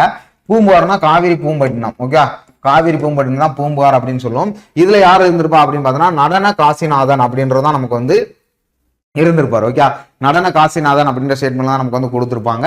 ஸோ அப்போ பார்த்தீங்கன்னா பூம்புகார் வந்து நடன காசிநாதன் அவர்கள் தான் வந்து அந்த சர்வே அவர்கள் தலைமையில் தான் அந்த சர்வே வந்து நடந்திருக்கும். ஓகே ஸோ அதுக்கு பார்த்தீங்கன்னா archaeological survey of India Alexander Cunningham தான் முதல்ல அறிமுகப்படுத்தினார். ஹிஸ்டரியில் நம்ம பார்த்துருப்போம் சிந்து சமவெளி நாகரத்தில். அதை நீங்க தெரிஞ்சுக்கணும். Okay ASI. அதுக்கடுத்து வெள்ளாளூர் அப்படின்றது எங்கே அப்படின்னு பார்த்தீங்கன்னா கோவை மாவட்டத்தில் இருக்கு. கோவை மாவட்டத்தில் பூங்குன்றனார் உள்ள தலைமையில வந்து அகழ்வாராய்ச்சி வந்து நடந்திருக்கு. இவர் வந்து ஒரு தொல்லியல் அறிஞர் பணியில வந்து ரொம்ப சிறந்து விளங்குறவர். அதுக்கடுத்து கொடுமணல் அப்படின்னு பார்த்தீங்கன்னா ஈரோடு மாவட்டத்துல அவங்க யார் தலைமையிலன்னா அதாவது ஹச் சுப்ராயல் அப்படின்னு. சுப்ராயல்லாம் உங்களுக்கு நீதி கட்சியில முதலமைச்சராக இருந்திருப்பார்ல. ஸோ அவங்க பிறகு நீங்க நான் வச்சுக்கணும். அதை நீங்க ரிலேட்டடா படிக்கணும். கரூர் அகழாய்வு அப்படின்னு பாத்தீங்கன்னா அமராவதியோட ஆற்றுப்படுகையில என்ன நடந்திருக்கு அந்த அகழாய்வை பாத்தீங்கன்னா யாரு இருக்காங்கன்னா ஆர் நாகசாமி அவங்க தான் நமக்கு வந்து இருந்திருப்பாங்க. ஓகே அமராவதி ஆற்றுப்படுகையில. ஸோ இந்த ஸ்டேட்மெண்ட் நீங்க பாத்துக்கங்க ஆப்ஷன் ஏ. அவ்வளவுதான். அப்ப நீங்க பாருங்க கொடுமணல்லாம் ஈரோடு, கரூர்னா எந்த இடத்துல நடந்துச்சு இனிமே அப்படி கேட்கலாம். கொஸ்டின் அகழ்வாராய்ச்சியில் எப்படி கேட்கறான்னு பாருங்களேன். ஃபர்ஸ்ட் அது எந்த ஊருன்னு கேட்டாங்க, இல்லைன்னா என்ன பொருள் கண்டுபிடிச்சான்னு கேட்டாங்க. இப்ப யாரு தலைமையில நடந்திருக்கு அப்படின்னு கேட்கலாம். அடுத்து யாரு அதுல யாரு செயலாளர் இருந்தா அப்படின்னு கூட கேட்கலாம். துணைத் தலைவர் யாரு அப்படின்னு கூட கேட்கலாம். அப்ப எல்லாத்தையும் தெளிவா படிச்சு வச்சுக்கணும். ஓகே நம்ம வந்து குரூப் 1 ஸ்டாண்டர்ட் லெவல்ல போயிட்டாங்க. ஓகே பாருங்க இது சிம்பிள். அடுத்து பாருங்க குரூப் 4 லெவலுக்கு வந்தாங்க. அப்ப நம்ம டெக்னிக்கல் சர்வீஸை பொறுத்த வரைக்கும் எல்லாமே வந்துருது. குரூப் 1 வந்துருது, 2 வந்துருது, 2A வந்துருது, 4 வந்துருது, அதுக்கடுத்து குரூப் 8 வந்துருது. இதுவோ பார்த்தீங்கன்னா நான் இன்டர்வியூ போஸ்ட்ல இன்டர்வியூ போஸ்ட் கொஸ்டின் உள்ள ஆரம்பிச்சாங்க. அப்ப கலந்த கலவை அதான் கம்பைன்டு டெக்னிக்கல் சர்வீஸா கொடுத்து வச்சிருக்காங்க போல. ஓகே நீதி கட்சி உருவான ஆண்டு நமக்கு தெரியும் 1916 சவுத் இந்தியன் லிபரல் ஃபெடரேஷன். அதுக்கடுத்து பார்த்தா யார் உருவானா டிஎம் நாயர். அதுக்கடுத்து பாத்தீங்கன்னா சர்பி ரெட்டி தியாகராஜ ரெட்டி. ஓகே சர்பி தியாகராஜ ரெட்டி. அதுக்கு நம்ம இதுக்கு முன்னாலே சொல்லியிருப்போம் நடேசன முதலியார். ஓகே அவர்களும் வந்து ஸ்டார்ட் பண்ணியிருப்பாங்க. ஓகே நீதி கட்சி ஸ்டார்ட் பண்ணது இதுதான். பிற்காலத்துல சவுத் இந்தியன் லிபரல் ஃபெடரேஷன் தான் தென்னிந்திய ஆளுநர் தான் நீதி கட்சியா மாறிச்சு. இது வந்து முழுக்க பிராமணர் அல்லாதவருக்கான ஒரு முழு கோரிக்கையை கொண்டு வருது. அதுபோக பாத்தீங்கன்னா பெண்களுக்கு வாக்குரிமை அளிக்குமையா இதுதான் வந்து அழிச்சிருக்கு. அந்த மாதிரி ஸ்டேட்லாம் நீங்க தெரிஞ்சுக்கணும். ஓகே சோ நீதி கட்சி சிம்பிளா கேட்டிருக்காங்க. அதோட இயர் 11 என்ன அப்படின்னு பாத்தீங்கன்னா மெட்ராஸ் ஐக்கிய கழகமாக மாற்ற மேற்கொள்ளப்பட்ட வருடம் தான். மெட்ராஸ் வந்து ஐக்கிய கழகமா மாற்ற. 12 அப்படின்னு பாத்தீங்கன்னா அதாவது பாத்தீங்கன்னா மெட்ராஸ் திராவிடன் அசோசியேஷன் அப்படின்ற ஒரு ஸ்டேட்மெண்ட் 12 நமக்கு வந்து கொடுத்துருக்காங்க. இதை வந்து கொண்டு வந்தது பாத்தீங்கன்னா நடேசன முதலியார் தான். ஓகே இதுல அவ்வளவுதான் சிம்பிளா தெரிஞ்சுக்கங்க. ஓகே ஒத்துழையாமை இயக்கம் 1920 ஒத்துழையாமை இயக்கம் நடந்துச்சு. அப்போ வந்து பாத்தீங்கன்னா தமிழக சட்ட மேலவையில ஓகே சட்ட மேலவை அப்ப இருந்துச்சு. ஏன்னா 1920 1972 நம்ம எம்ஜிஆர் பீரியட்ல தான் சட்ட மேலவை வந்து என்ன பண்றது கலைக்கிறாங்க. எதுக்கு அதுக்கு தேவையற்ற செலவு அப்படின்னு. இப்ப எப்படி நம்ம பார்த்தோம்னா லோக்சபா ராஜ்யசபா இருக்கு. அதே மாதிரி பாத்தீங்கன்னா அதுல என்ன பண்ணிருக்காங்கன்னா மேலவையில் தான் பாத்தீங்கன்னா என்ன பண்ணிருக்காங்க அதை வந்து யார் இருந்தா அப்படின்னு கேட்கறாங்க. எம்ஜிஆர் காலத்துல தான் அந்த மேலவை வந்து நீக்கிட்டாங்க. அதனாலதான் சட்டப்பேரவை அப்படின்னு சொல்லுவாங்க. ஆக்சுவலா எல்லா ஸ்டேட்லயும் பாத்தீங்கன்னா மேலவை கீழவைன்னு இருக்கு. நமக்கு வந்து பாத்தீங்கன்னா பேரவை அப்படின்னு சொல்லுவாங்க. ஏன்னா மேலவை தான் நமக்கு இல்லையில, அப்ப சட்டப்பேரவை. நீங்க பாத்துருப்பீங்க மீட்டிங் நடக்கையிலே மாண்புமிகு சட்டப்பேரவை தலைவர் அவர்களே அப்படின்னு நம்ம சொல்லுவாங்க பாத்தீங்களா, பேரவை தலைவர் அவர்களே அப்படின்னு சொல்லுவாங்க. ஸோ அதனையே தெரிஞ்சுக்கணும், ரொம்ப முக்கியமானது. ஸோ இப்பெல்லாம் நடக்கிற மீட்டிங் எல்லாத்தையும் நீங்க பார்க்கணும். இப்பெல்லாம் பார்த்தா நிறைய பேர் வீடியோவில் ஷார்ட்ஸ் பார்க்குறாங்களோ இல்லையோ, இன்ஸ்டால கிளிப்பா என்ன பண்றாங்க, நியூஸ் சேனல்லாம் ஃபாலோ பண்ணிட்டு என்னென்ன கிளிப் வருது அப்படின்ற சட்டசபையில் என்ன நடக்குதுன்னு ஃபாலோ பண்ண ஆரம்பிச்சிட்டாங்க. ஸோ நீங்கள் ஃபாலோ பண்ணனா ஃபாலோ பண்ணிங்க, ரொம்ப கொஞ்சம் இன்ட்ரெஸ்டிங்காகவும் இருக்கும். ஏன்னா விஜய் அவர்கள் இருக்காங்கல்ல, ஸோ விஜய் அவங்களுக்கு சப்போர்ட் பண்ணி சொல்ல இருந்தாலும் பார்த்தீங்கன்னா அந்த காரசாத விவாதங்கள் அதில் ஏதாவது ஒரு கொஸ்டின்ஸ் கிடைக்காதா அப்படின்ற மாதிரி நமக்கு வந்து அந்த ரிலேட்டட் தான் நமக்கு வந்து பார்க்குறது. ஓகே, பிரதிநிதித்துவப்படுத்திய முதல் பட்டியலினத்தவர் யாருன்னா எம்ஜி ராஜா தான். பார்த்தீங்கன்னா சட்ட மேலவைக்கு வந்து பார்த்தீங்கன்னா பிரதிநிதித்துவப்படுத்தப்பட்டவர், அதாவது எம்ஜி ராஜா அவர்கள் வருவார். ஓகே, அதாவது எம்ஜி ராஜா. அதுக்கடுத்து பாத்தீங்கன்னா டாக்டர் சுப்ராயன் அப்படின்னா, அதுக்கடுத்து யார் வருவா, எம்ஜி ராசன் சிங்காரவலர் வருவார், ஒர்க்கர்ஸ் பத்திரிகா வந்து கொண்டு வந்தார். அதுக்கடுத்து பாத்தீங்கன்னா அயோத்தியாச பண்டிதர் வருவார், வைகுண்ட சுவாமிகள் வருவாங்க. ஸோ வைகுண்ட சுவாமிலாம் திருவங்கார் சமஸ்தானத்தை வந்து கருப்பு பிசாசுகள் என்றும் ஆங்கிலேயர் வந்து வெள்ளை பிசாசுகள் என்றும் அறிஞ்சிருப்பாரு. வைகுண்டர் பாத்தீங்கன்னா என்ன பண்ணிருப்பாருன்னா ஐயாவளியை வந்து பின்பற்ற சொல்லிப்பாரு, பூடமொழியை நீ எதிர்த்துருவாரு, விலங்குகளை வந்து நீ பலியிடாத. அதுவும் பார்த்தீங்கன்னா திருச்செந்தூர் கோயில தன்னோட முக்தி பெற்றதுனால அதை வந்து என்ன பண்ணாரு, ஐயா அப்படின்னு வைகுண்ட சாமின்னு மாத்திக்கிறாரு. அதுவோ ஒரு இயற்பெயர் என்ன அப்படின்னு பாத்தீங்கன்னா முடிசூடும் பெருமாள், அப்புறம் முத்துக்குட்டி அப்படின்னு நமக்கு வந்து அதை வச்சிருப்பாங்க. ஓகே, சில நீங்க தெரிஞ்சுக்கணும், ரொம்ப முக்கியமானது. ஸோ அவ்வளவுதான். இந்த பட்டியலினத்தோட பார்த்தீங்கன்னா எம்ஜி ராஜா. ஓகே, அதுவும் பார்த்தீங்கன்னா டாக்டர் சுப்ராயன் பார்த்தீங்கன்னா யார் அப்படின்னு பார்த்தீங்கன்னா 1926 சுயேட்சியா வந்து இருந்திருப்பாரு. 1926 சுயேட்சி முதலமைச்சரா வந்து இருந்திருப்பாரு. ஓகே, இதை கட்சி. ஓகே, ஏன்னா 37க்கு அப்புறம் நமக்கு ஐஎன்சி வந்து தலையிட்டுறோம். ஓகே, அதனால தெரியும். 12 பாருங்க, ஒரு சட்டமன்ற உறுப்பினராக எனது அனுபவம் அப்படின்னு வந்துட்டாலே my experience of the legislator அப்படின்றத பண்றது யாருன்னா முத்துலட்சுமி ரெட்டி அவர்கள் தான். ஓகே, ஏன்னா அவங்க வந்து பாத்தீங்கன்னா டாக்டர் முத்துலட்சுமி ரெட்டி தான். அவங்க வந்து சட்டமன்றத்துல எனது அனுபவம், ஏன்னா சட்டமன்றத்துல அவங்க தான் உள்ள போயிருப்பாங்க. ஏன்னா அதே மாதிரி தேவதாசி ஒழிப்பு முறைக்கு ரொம்ப வந்து போராடி இருப்பாங்க. ஓகே, அதாவது பாத்தீங்கன்னா மூவலூர் ராமாமிரத்தோட சேர்ந்து இவங்களும் தேவதாசி முறையை வந்து ஒழிச்சிருப்பாங்க. அதாவது பாத்தீங்கன்னா பெண்களின் அவல நிலையை வந்து எடுத்து காட்டியிருப்பாங்க. மூவலூர் ராமாமிரதம் இருக்காங்கல்ல, அவங்க தான் இப்போ புதுமை பெண் திட்டமா மாத்திருக்காங்கல்ல அவங்க பேர்ல இருந்ததை. ஸோ அவங்க வந்து பாத்தீங்கன்னா என்ன பண்ணியிருப்பாங்க அப்படின்னு பாத்தீங்கன்னா தாசிகளின் மோசவலை அப்படின்னு, மதிக்கட்ட மைனர் தாசிகளின் மோசவலை அப்படின்ற ஒரு இதுல அழகா அப்படியே தெளிவா பாட்பாட்டா பிரிச்சு எழுதி மக்களுக்கு விழிப்புணர்வை ஏற்படுத்தியிருப்பாங்க. ஓகே, ஸோ அதை பத்தி நீங்க தெரிஞ்சு வச்சுக்கணும். ரொம்ப அப்ப சட்டமன்ற உறுப்பினராக என்ன அனுபவம் அப்படின்னு பாத்தீங்கன்னா டாக்டர் முத்துலட்சுமி ரெட்டி தான். இவங்க எப்ப 26 வந்து செலக்ட் ஆயிருப்பாங்க, சட்டமன்ற உறுப்பினருக்கு தேர்ந்தெடுக்கப்பட்டிருப்பாங்க, உள்ள போயிருப்பாங்க. அதுக்கடுத்து பாத்தீங்கன்னா நிறைய டாக்டரு அவங்களோட ரிலேட்டட்ல தமிழ்நாட்டின் விடுதலை போராட்டின் பெண்களின் பங்குன்ற டாபிக்ல முத்துலட்சுமி ரெட்டி, வைமு கோதையம்மாள், சுந்தரம், அதுக்கடுத்து பாத்தீங்கன்னா KP சுந்தராம்பாள், அதுக்கடுத்து வேற யாரு மூவலூர் ராமாமிர்தம், தர்மாம்பாள், நாகம்மையார், இவங்களை பத்தி நிறைய விடுதலை போராட்ட பெண்களின் பங்கு நிறைய இருக்கு. அவங்கள பத்தி நீங்க தெரிஞ்சு வச்சுக்கணும். ஓகே, அதே மாதிரினா ராஜகோபாலாச்சாரி. ஓகே, ராஜகோபாலாச்சாரி நமக்கு தெரியும், நமக்கு வந்து 1937 இருந்து வந்திருப்பாப்புல. பெரியார் வந்து சுயமரியாதை இயக்கத்தை வந்து ஸ்டார்ட் பண்ணியிருப்பாங்க. அண்ணா வந்து தமிழ்நாட்டின் பெர்னாஸ்டா அப்படின்னு அழைப்பாங்கல்ல, அவங்களுக்கு தெரிஞ்சு வச்சுக்கணும். தமிழ்நாடுன்ற பெயரை வந்து பாத்தீங்கன்னா அவர் தான் கொண்டு வந்து சென்னைன்ற மாத்தனில்ல. ஓகே, ஸோ அதையும் நீங்க தெரிஞ்சு வச்சுக்கணும். எப்போ நடைமுறை வந்திருக்குன்னா 14/1/1968 அந்த கேட்டகரியில நமக்கு வந்துடும். ஓகே, இப்போ நம்ம தமிழ்நாடு தினம் என்ன அப்படின்றத நீங்க கமெண்ட்ல போடணும். ஓகே, தமிழ்நாடு தினம் எந்த டேட்ல நம்ம வந்து கொண்டாடுறோம் அதை வந்து கமெண்ட் செக்ஷன்ல பதிவிடுங்க, பார்ப்போம். ஓகே, அப்ப நம்ம கொடுத்தபடி ஆப்ஷன் பாம்பே. 13 பாருங்க, பின்வரும் சென்னையில் நடைபெற்ற ஐஎன்சி காங்கிரஸில் 3வது கூட்டத்தில் தமிழில் முதலாக பேசியவர் யாருன்னு கேட்டாங்க. ஓகே, அப்ப காங்கிரஸ் மாநாடு 3வது கூட்டம் சென்னையில தான் நடந்துச்சு. ஓகே, சென்னையில தான் நமக்கு வந்து நடந்துச்சு. அதாவது பாத்தீங்கன்னா 1887 தான் நமக்கு வந்து நடந்திருக்கும். சென்னை மக்கீஸ் தோட்டத்துல நமக்கு வந்து 1000 விளக்கு பகுதியில் நமக்கு வந்து நடந்திருக்கும். அப்ப 1887 சென்னையில நமக்கு வந்து நடந்திருக்கும் மக்கீஸ் தோட்டம். அதாவது பாத்தீங்கன்னா 1000 விளக்கு பகுதி, 1000 விளக்கு பகுதியில் நமக்கு வந்து நடந்திருக்கும். இதுக்கு தலைமை தாங்கின யார் பார்த்தீங்கன்னா பக்ருதீன் தியாப்ஜி அப்படின்னு நமக்கு வந்து சொல்லுவாங்க. இதுக்கு தலைமை தாங்கினார். ஓகே, ஸோ அது பார்த்தீங்கன்னா 85 பார்த்தீங்கன்னா இங்கே நடந்திருக்குன்னா பம்பையில் நடந்த WG பானர்ஜி. 86 பார்த்தீங்கன்னா கல்கட்டாவில் அதுல வந்து பாத்தீங்கன்னா உங்களுக்கு வந்து தாதாபாய் நோரோஜி வந்து கலந்துக்கிட்டு இருப்பாப்ல. ஓகே, அதே மாதிரி 1903 கல்கட்டாவிலே 2 மாநாடுல கலங்கியிருப்பாரு, லாகூர்ல ஒண்ணு பண்ணியிருப்பாரு. ஓகே, இந்த ஐஎன்சி மாநாடுல இங்க நடந்திருக்குன்னு தெரிஞ்சுக்கணும். அப்ப இவங்க எப்படி கொஸ்டின் கேட்கறாங்க, இது குரூப் 4 கொஸ்டின். அப்ப நமக்கு கொஞ்சம் எக்ஸ்ட்ரா வைக்கிறாங்க பாருங்களேன். இதுல தமிழ்ல பேசிய யாருன்னு கேட்கறாங்க. 3வது மாநாட்டுல 3ஆம் மாநாடே எந்த இயர்னு தெரியணும். முதல்ல பேசுறது யாருன்னு நமக்கு வந்து கேட்கறாங்க. ஓகே, இல்ல முதல்ல ராவ் சாஹிப் முக்காலின் சாரி அப்படின்னு நம்ம வந்து கொடுத்துருப்போம். ஸோ இந்த ஸ்டேட்மெண்ட் வந்து பாத்தீங்கன்னா உங்களுக்கு இது ஏவும் வரும் டியும் வரும் அப்படின்னு கொடுத்துருப்பாங்க. ஸோ அதுவும் பாத்தீங்கன்னா இந்த வீரராகவச்சாரியும் பாத்தீங்கன்னா அது பண்ணா இறுதி உரை வந்து வழங்கியிருப்பாரு தமிழ்ல. இந்த மாநாட்டுல இறுதி உரையும் வழங்கியிருப்பாரு. தஞ்சையார் ராமசாமி தான் அதுல வந்து தமிழ் கூட்டத்துல வந்து பேசியிருப்பாங்க. ஸோ இவங்க வந்து பாத்தீங்கன்னா அவங்களுக்கு வந்து எடுத்து கொடுத்துருப்பாங்க. அதனால 2 ஸ்டேட்மெண்ட்டையும் உங்களுக்கு ஆன்சரா வந்து கொடுக்கணும். பட் ஆனா அவங்க டி தான் கொடுத்துருக்காங்க. அதனால நீங்க ரெண்டையுமே நீங்க தமிழ்ல பேச யாருன்னு கேட்டாலே தஞ்சையார் ராமசாமியை நீங்க வந்து எடுத்துக்கணும். ஓகே, ஸோ ராவ் சாஹிப் முக்கால் சாமின்னு கொடுத்துருப்பாங்க. ஸோ 2 ஸ்டேட்மெண்ட்டும் உங்களுக்கு வந்து கரெக்ட் தான்.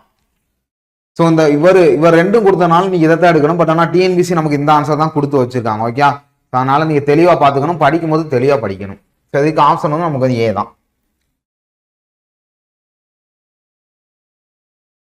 ஓகே, கூற்றும் காரணம் பாருங்க, இதுவே ஒரு பேரா. இந்த பேரா படிக்கிறதுக்கே டைம் போன்றதுக்காண்டி இவ்வளவு பேரா கொடுத்துருக்காங்க அவ்வளோ. ஓகே, அது ஒன்றும் கிடையாது. இந்த இந்தி திணிப்பு வந்து கொடுத்ததுனால தமிழ்நாட்டுக்கு வந்து ஃபண்டு ஒதுக்கிடுவாங்க. அதை நீங்க ஆட்சி பார்த்தாலே தெரியும். தமிழ்நாட்டில் வந்து ஃபண்டு ஒதுக்கியிருப்பாங்க. பிரதம மந்திரி பள்ளிகளில் இணைய மறுத்து விட்டது. ஏன்னா மும்மொழி கொள்கை. ஏன்னா தமிழ்நாட்டில் இருமொழி கொள்கை தானே, ஆங்கிலம் மற்றும் தமிழ் தான். அவங்க மும்மொழி கொள்கையை ஹிந்தியை திணிக்கிறாங்க. அதனால பார்த்தீங்கன்னா இருமொழி கொள்கை தேசிய அளவில் ஏற்படுத்திய தாக்கத்தை மத்திய அரசு சரியாக அங்கீகரித்ததாலும் 2020ஆம் ஆண்டு ஓகே என்னது நியூ எஜுகேஷன் பாலிசி அப்படின்ற ஒரு ஸ்கீம்ல 2020ஆம் ஆண்டு என்ன பண்ணிருப்பாங்கன்னா பிஎம்மோட நியூ எஜுகேஷன் பாலிசியில கொண்டு வருவாங்க. இந்த இடமட்டுள்ள துறையில் வந்து பொதுப்பட்டியல் இருக்கு, கன்கரண்ட் ஃபைல்ல தான் கல்வி இருக்கு. அதனால அவங்க என்ன பண்றாங்க, ஃபைல் வந்து தனது பங்களிப்பை வழங்க விரும்புகிறது. இது தமிழக அரசால் கூட்டாட்சி நிர்வாக முறை என்ற கருத்திற்கு எதிராக கருதப்பட்டு கடுமையாக எதிர்க்கப்பட்டது அப்படின்னு சொல்றாங்க. இதுல வந்து பாத்தீங்கன்னா எதிர்த்து வருகிறது. எனவே ஒன்றிய அரசு சமக்ரா அதாவது சிக்ஷா திட்டத்தின் கீழ் நிதியை வந்து நிறுத்தி வச்சிருச்சு. ஏன் இதுல நீங்க என்னைய மறுக்கிறீங்க, ஹிந்தி கத்துக்கலாம் நீங்க. அவங்க நம்ம வந்து சொல்றது தமிழ் வந்து பாத்தீங்கன்னா ஏன்னா அண்ணா காலத்துல இருந்து எதிர்த்துக்கிட்டு தான் வர்றாங்க. ஓகே, அவங்க பாத்தீங்கன்னா மும்மொழி கொள்கை ராஜா கொண்டு வரையில குலக்கொல்லி திட்டத்தை ஒண்ணு கொண்டு வந்தாரு, அது போயிருச்சு. அடுத்து மும்மொழி கொள்கை ஹிந்தியை கொண்டு வந்தாரு, அதுவுமே போயிருச்சு ஐஎன்சில இருந்து. அதுக்கடுத்து என்ன பண்ணிருக்காங்க அப்படின்னு பாத்தீங்கன்னா அண்ணா அவர் வந்து டோட்டலா எதிர்த்தாங்க இருமொழி கொள்கை மட்டும்தான் அப்படின்னு. அப்ப அந்த அவங்க காலத்துல இருந்து திராவிட கட்சி தானே ஃபாலோ பண்ணிட்டு இருக்கு. என்ன கிட்டத்தட்ட ஒரு 75 இயர்ஸா திராவிட கட்சி தான் ஃபாலோ பண்ணிட்டு இருக்கு. அப்படின்னு இருக்கையில இப்ப நம்ம டிவிக்கு வந்திருக்கனால அவங்களும் அதை தான் ஆதரிக்கிறாங்க. ஓகே, ஸோ அதாவது இருமொழி கொள்கை தான் நம்ம வந்து பின்பற்றணும்னு சொல்றாங்க.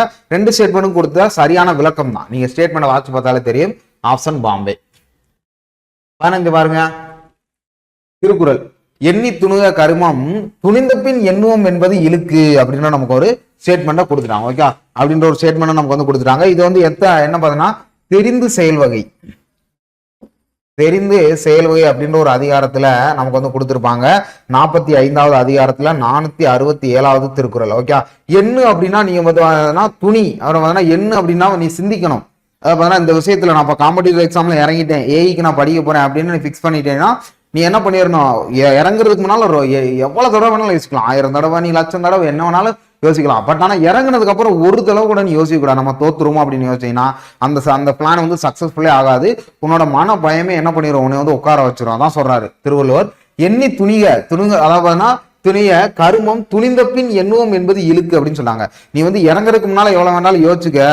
பட் ஆனா என்ன பண்ணிருக்காங்க, இறங்குனதுக்கு அப்புறம் நீ யோசிச்சீங்கன்னா அது உனக்கு இழிவுதான். அதாவது பாத்தீங்கன்னா பள்ளத்துக்குள்ளதான் உனக்கு தள்ளி விடும் அப்படின்ற ஒரு ஸ்டேட்மெண்ட்ல சொல்றாரு. ஸோ இந்த இதுல பாத்தீங்கன்னா 1 மட்டும் சரியாக கொடுப்பாங்க. அதாவது நன்றாக சிந்தித்து அதற்கு பிறகு செயல்பட வேண்டும். ஓகே, நன்றாக சிந்தித்து அதற்கு பிறகுதான் நீ செயல்படணும். சிந்திச்சு செயல்பட்டதுக்கு அப்புறம் இடையில பேக்லாக் அடிக்கிறேன்னா அதப்ப என்ன பண்றது, அப்ப நீங்க அதுலயும் பாதியை விட்டு இதுலயும் பாதியை விட்டு உங்களுக்கு வந்து வயசும் போயிடும். அதுக்கடுத்து என்ன ஆகும், இங்கிட்டு போனீங்கன்னா பிரைவேட்டுக்கு போனீங்கன்னா அதே 15,000 சம்பளம், இங்கிட்டு நம்ம பாதி இதை முடிச்சிருப்போம், என்ன கிடைக்கலன்ற வீட்டுல ப்ரெஷர்னு இருக்கும். அப்போ ஒரு செயலை ஷெட்யூல் படி பிளான் படி கொண்டு போகணும். அப்பதான் கரெக்டா நம்ம வந்து கீப் அப் பண்ண முடியும். அதான் நமக்கு காம்படிட்டிவ் எக்ஸாம்ல இந்த இதை வந்து வச்சிருக்காங்க பாருங்களேன். மற்ற 2 ஸ்டேட்மெண்ட்டும் தப்பு தான். தக்க காலம் அறிந்து இது வந்து பார்த்தீங்கன்னா காலமறிதல் அப்படின்றதுல வரும். நாணம் கருதினும் கைகூடும் காலம் கருதுவோவர் கலங்காது ஞானம் கருதுவோவர் அப்படின்ற ஒரு ஸ்டேட்மெண்ட் இருக்குல்ல. அது மாதிரி பார்த்தா கொக்கக்க கூம்பும் பருவத்து மற்றவன் புத்தக்க சீர்த்த எடுத்து அப்படின்ற ஒரு பொருள். எப்படி மீனுக்கு கொக்கு வந்து ஏங்கிக்கிட்டு இருக்குமோ ஆத்தங்கரையில, அந்த மீனை பார்த்தோன்னா கொக்கு தன்னோட கூர்மையான அழகுல கொத்தி எடுத்துரும். அது போல நீ வாய்ப்பு கிடைக்கிற வரைக்கும் காத்திருக்கணும். காத்திருக்கணும், சும்மா காத்திருக்க கூடாது. எப்போ வாய்ப்பு வரும் கனவு வந்துகிட்டே இருந்தோம்னா வேலை நடக்காது. அதுக்கான செயல்ல நீ கொஞ்சம் கொஞ்சமா மறைமுகமா ஈடுபட்டுக்கிட்டே இருக்கணும். வாய்ப்பு. இப்போ வாய்ப்புனா என்ன, கால் ஃபார் தான். கால் ஃபார் வந்துருச்சா டக்குன்னு நீ அதோட 100 மடங்கு செயல்படணும். அதான் அந்த கொக்கோக்க கும் வருது அப்படின்ற ஒரு ஸ்டேட்மெண்ட்ல சொல்லுவாங்க. காலமறிதல் அப்படின்றது நீங்க காலத்துக்கு ஏத்தாப்புல சிறந்து செயல்படணும். ஓகே, காலத்துக்கு ஏத்தாப்புல நீங்க சிறந்து செயல்படணும். ரொம்ப ஒரு முக்கியமானது. இந்த காலமறிதல் அப்படின்றதுல 3 திருக்குறள் வந்து ஒரு 484, 483, 482 இந்த 3 திருக்குறள் பாத்தீங்கன்னா காலமறிதல்ல நீங்க எப்படி செயல்படணும் அப்படின்றத கொடுத்துருப்பாங்க. ஓகே, அப்ப நமக்கு கொடுத்துருக்கபடி ஆப்ஷன் 1 தான் கரெக்ட். ஓகே,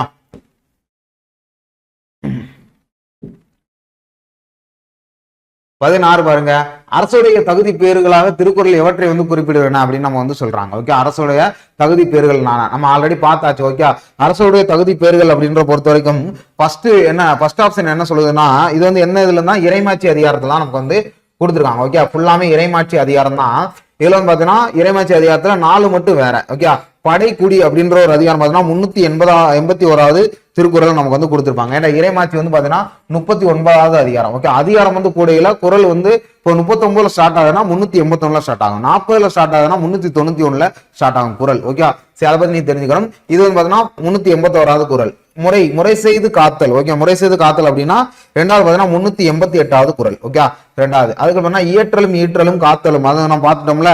சோ அந்த பாத்தீங்கன்னா 385வது குறள் நம்ம பார்த்தாச்சு. சோ இது 3 வந்து யாருக்கு இருக்கணும், ஒரு அரசனுக்கு இருக்கணும். படை குடி முறை செய்து காத்தல், அது பண்ணா இயற்றலும் ஈட்டலும், ஈட்டினதை நீ வந்து மக்களுக்கு வழிவகுக்கணும் அப்படின்ற நமக்கு வந்து சொல்றாங்க. அப்ப இது 3மே நமக்கு வந்து இருக்கணும். அதனாலதான் ஆப்ஷன் பாம்பே வந்து கொடுத்துருக்காங்க. சோ இந்த 4வது என்ன அப்படின்னு பாத்தீங்கன்னா 4வது கொடுங்கோன்மை அப்படின்ற ஒரு அதிகாரத்துல இருந்து எடுத்திருக்காங்க. ஓகே, கொடுங்கோன்மை அப்படின்ற ஒரு அதிகாரத்துல 552வது திருக்குறளா வந்து வச்சிருக்காங்க. ஓகே, அது 56வது அதிகாரத்துல 552வது திருக்குறளா வேலோடு நின்றான் போல கோலோடு நிற்றல் அப்படின்ற நமக்கு வந்து கொடுத்திருப்பாங்க. ஓகே, வேலோடு நின்றான் போல கோலோடு நிற்றல் அப்படின்ற ஒரு ஸ்டேட்மெண்ட் நமக்கு வந்து கொடுத்திருப்பாங்க. இப்போ எக்ஸாம்பிள் பாத்தீங்கன்னா நீ வந்து நீ நல்லா வர்றீங்க. ஓகே, நீங்க நான் ஒரு வேலோட நிக்கிறீங்க. பட் ஆனா அவன் பாத்தீங்கன்னா கோலோடு நின்றான். ஒரு அரசன் பாத்தீங்கன்னா ஆட்சிக்கு வர்றதுக்கு முன்னால என்னென்னவோ பேசலாம். ஓகே, ஆட்சிக்கு வர்றதுக்கு முன்னால் நீ அது பண்ணு இது பண்ணு எல்லாம் பேசிட்டு உடனே மக்களோட ஓட்டுகள்லாம் வாங்கி அவன் அரசன் ஆயிட்டான். ஆனதுக்கு அப்புறம் அவங்களுக்கு எதுவுமே செய்யாம இருந்தா அடுத்த 5 வருஷத்துல என்ன ஆவ, நீ ஆட்டோமேட்டிக் என்ன டவுன் ஆயிடுவ. ஓகே, அதைத்தான் சொல்றான், வேலோடு நின்று கோலோடு நின்றாத அப்படின்றவங்க வந்து சொல்றாங்க. ஓகே, ஒரு பசித்தோல் பொருத்திய புலி மாதிரி நீ வந்து, அதாவது புலி மாதிரி இருக்கக்கூடாது அப்படின்ற ஒரு கேட்டகரியில சொல்றாங்க. கொடுங்கோன்மை அப்படின்ற ஒரு இடத்துல நீங்க வாட்சி பாத்தீங்கன்னால தெரியும். அப்ப நமக்கு வந்து அரசருடைய தகுதி பெறுகள் எவ்வாறு இருக்க வேணும்னா அந்த 3 ஸ்டேட்மெண்ட் இருக்கணும். ஓகே, முறை செய்து காக்கணும், காத்ததுக்கு அப்புறம் அது வந்து ஈட்டணும். ஓகே, அதை நீங்க தெரிஞ்சு வச்சுக்கணும். ஆப்ஷன் பாம்பே. 17 பாருங்க. கடுகை துளைத்தேல் கடலை புகட்டி குறுக தரித்த குறள் அப்படின்னு அவங்க வந்து கேட்டாங்க. ஓகே, குறுக தரித்த குறள் அதை பாத்தீங்கன்னா திருக்குறள்ல நீ வந்து பாத்தீங்கன்னா 2 அடி திருக்குறள் தான். மொத்தம் பாத்தீங்கன்னா 7 வரிகள். பாத்தீங்கன்னா அதுல 2 அடி, மேல 4 அடி, கீழே 3 அடி. அப்ப பாத்தீங்கன்னா ஒரு 3 ஸ்டேட்மெண்ட், கிட்டத்தட்ட ஒரு 7 வார்த்தைகள்ல 2 அடி தான். 2 அடி திருக்குறள்லயே பாத்தீங்கன்னா உலகத்துல என்னென்ன தப்பு சரி அதுக்கு எல்லாத்துக்குமே திருக்குறள்ல பதில் இருக்கு. ஓகே, 133 அதிகாரத்திலும் திருக்குறள்ல பதில் இருக்கு. அதான் சொல்றாரு இடைக்காட்டனார் என்ன சொல்றாரு அப்படின்னு பாத்தீங்கன்னா, கடுகை துளைத்தேல் கடலை புகட்டி குறுக தரித்த குறள். ஓகே, கடுகு சிறுசாதான் இருக்கு ஆனா காரம் பெருசா இருக்கும் அப்படின்ற ஸ்டேட்மெண்ட் எடுத்துக்கலாம். அதே மாதிரி கடுகு காண்டி, அதாவது ஒரு வணிக பயிர், அது வந்து ஒரு பணப்பயிர், அதுக்காண்டி கடல்ல நல்லா வணிகம் செஞ்சிருக்காங்க கேரளால. ஓகே, அது வந்து பாத்தீங்கன்னா பெரிய பணப்பயிர்ல ஆனா சிறுசாதான் இருக்கும். கதை வந்து மிளகு ரசம் எல்லாம் சொல்றாங்க பாத்தீங்களா, அதே மாதிரி கடுகு சிறுசா இருக்கும் காரம் பெருசா இருக்கும் சொல்றாங்களா. அதான் கடுகை துளைத்தேல் கடலை புகட்டி அப்படின்னு சொன்ன வருவாங்க இடைக்காடரா சொல்லியிருக்காங்க. ஆனா ஔவையார் என்ன சொல்லியிருப்பாங்க அப்படின்னு பாத்தீங்கன்னா அணுவை அப்படின்னு சொல்லியிருப்பாங்க. இந்த இதுல இந்த கடுகையை தூக்கிட்டு அணுவை அப்படின்னு போட்டீங்கன்னா ஃபர்ஸ்ட் ஆப்ஷன் வரும். இதே கடுகை கொடுத்துறானா ஆப்ஷன் சென்னை வரும். இவ்வளவு ஸ்டேட்மெண்ட். இது ஒரு முக்கியமான கேட்டகரி, பிஓக்கு அடிக்கடி கேட்கிற ஒரு கொஸ்டின். ஓகே, அடிக்கடி கேட்கிற கொஸ்டின் நோட் பண்ணிக்கணும். அணுவை அப்படின்னு, அணுவை துளைத்தேல் கடலை புகட்டி குறுகை தருத்த குறள். ஓகே, அணுவை நீங்க பிளந்தா என்ன ஆகும், இப்போ ஒரு நியூக்ளியர் பாம்பு போறீங்கன்னா டோட்டலா கொலாப்ஸ் ஆயிரும்ல, அதே மாதிரி ஒரு அணு வந்து சிறுசு தான் ஆனா மொத்தமா கொலாப்ஸ் ஆகல. அதே மாதிரி திருக்குறள் 2 அடி தான் ஆனா அவங்களுக்கு உலகத்துல உள்ள நீ நல்லவனா இருந்தாலும் சரி கெட்டவனா இருந்தாலும் எல்லாருக்கும் அதெல்லாம் பதில் இருக்கு அப்படின்றத ஔவையாரும் சொல்லியிருக்காங்க. ஓகே, சோ அப்ப ஔவையாருக்கு அப்புறம் தான் இடைக்காரரா வந்து சொல்லியிருக்காங்க. அது வந்து கடுகை துளைத்த அப்படின்னு வந்து மாட்டிருக்காங்க. ஓகே, இப்ப நம்ம கடுகைன்னு கொடுத்ததுனால ஆப்ஷன் சென்னை. இதே நமக்கு அணுவை கொடுத்தோம்னா ஆப்ஷன் ஏன்னு வந்திருக்கும். ஓகே,